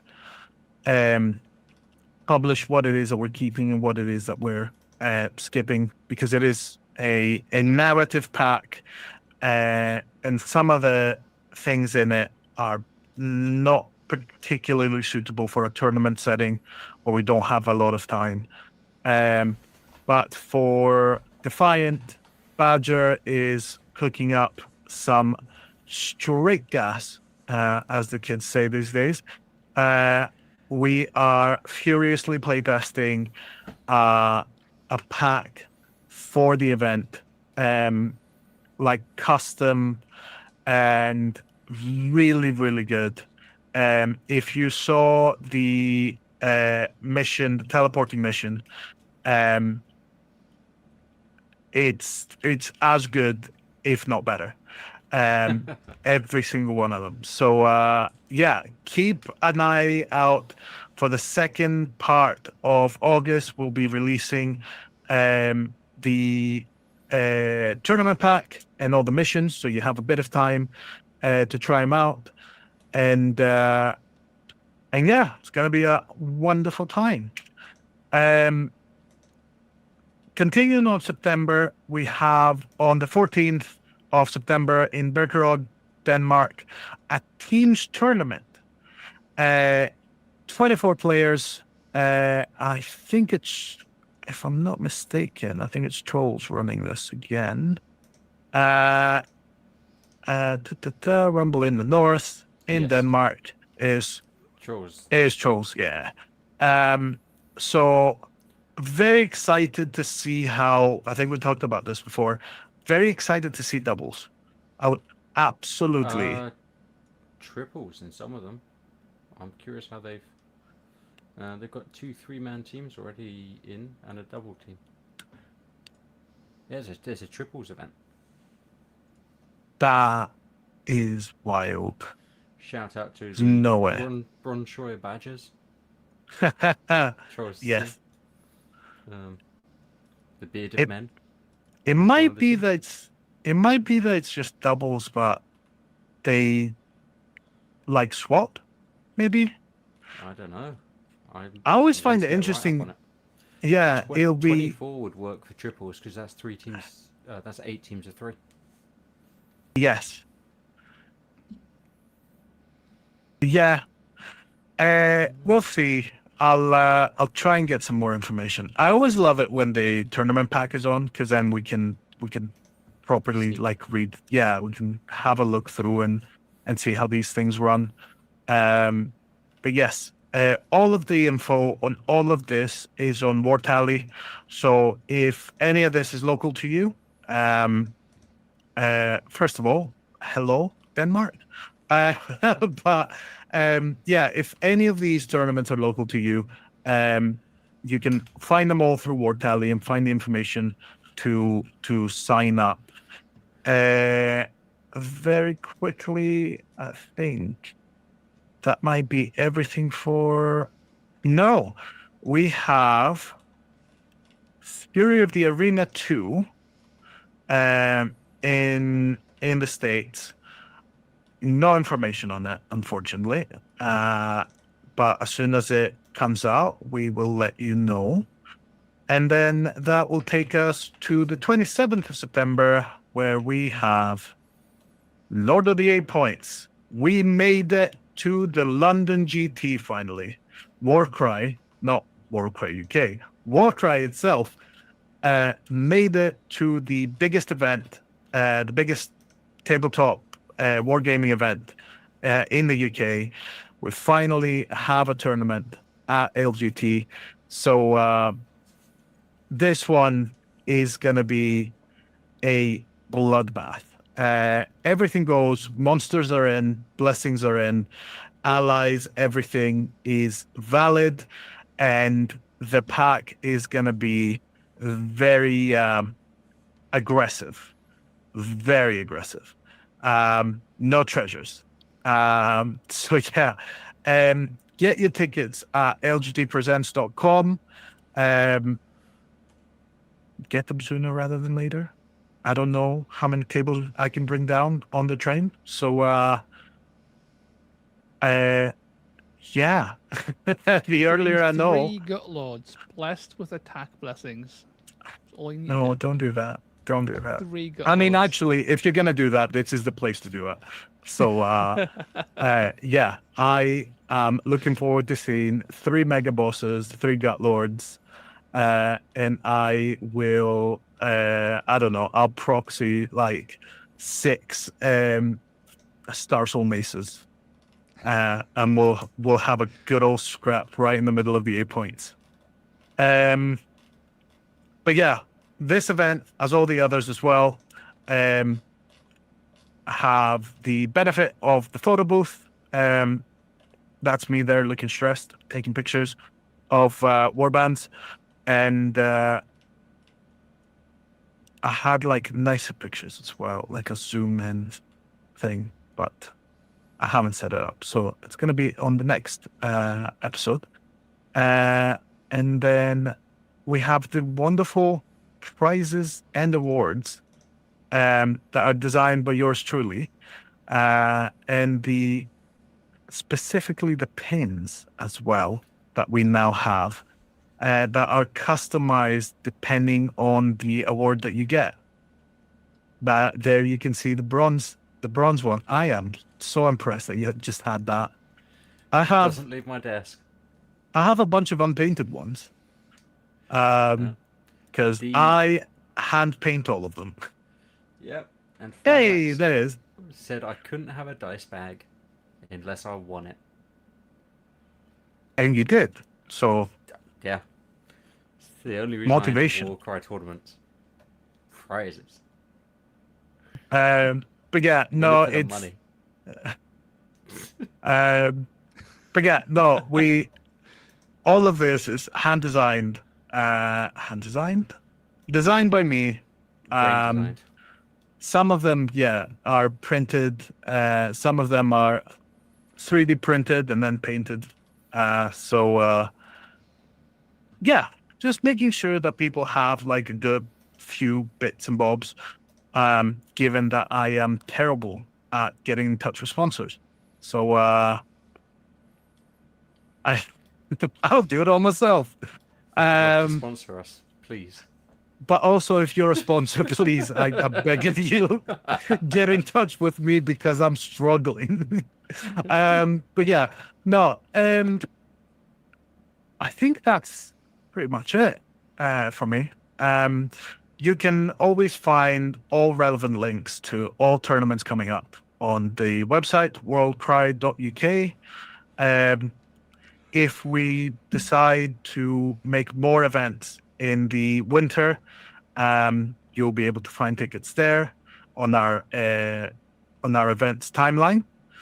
So, and all the pictures that we take at events, all of them go at full resolution on the tournament galleries section. So, if you took place in an event and I took a picture of your warband, go there, take it, post it, tell everyone what a good picture it is and how great your warband is, and point them in our direction and get them playing Warcry, because it is the best designed game that GW has. It's true. It's the only one to ever win an award. What's Kill Team got? Sweaty motherfuckers. Oh! I mean, it's got players. It's got a lot of players. But God, it does. It does. Nah. It's got a lot of players. It's great. I've played it. It's a good game. Actually, really solid. I will quite But, like to play it at some point. At the same time, we can't. We've got to poo-poo it so we can make ourselves feel better. That we, because we play Warcry. I was gonna say I wouldn't know. I don't touch anything 40k related. But yeah, it's a Okay, well. choice. I've been busy decapitating Space Marines. I That's can the get best behind thing- that. Best way to play with them. Lop their heads I off. swear there's a purpose, but It's been lost in time. But yeah, lovely. With 4 minutes to go to midnight, I think it's time for everyone to go to bed. So Bedtime. thanks everyone for sticking with me for so long. Thank you to the chat. Hopefully you all had a good time. And this will be posted on the channel as a VOD. If you stopped about halfway through, you can catch up there. And thanks all very much for watching. I've been Lord Phylax. I've been Badger. I've been Toast. And we'll see you on the next one. So Bye-bye. long.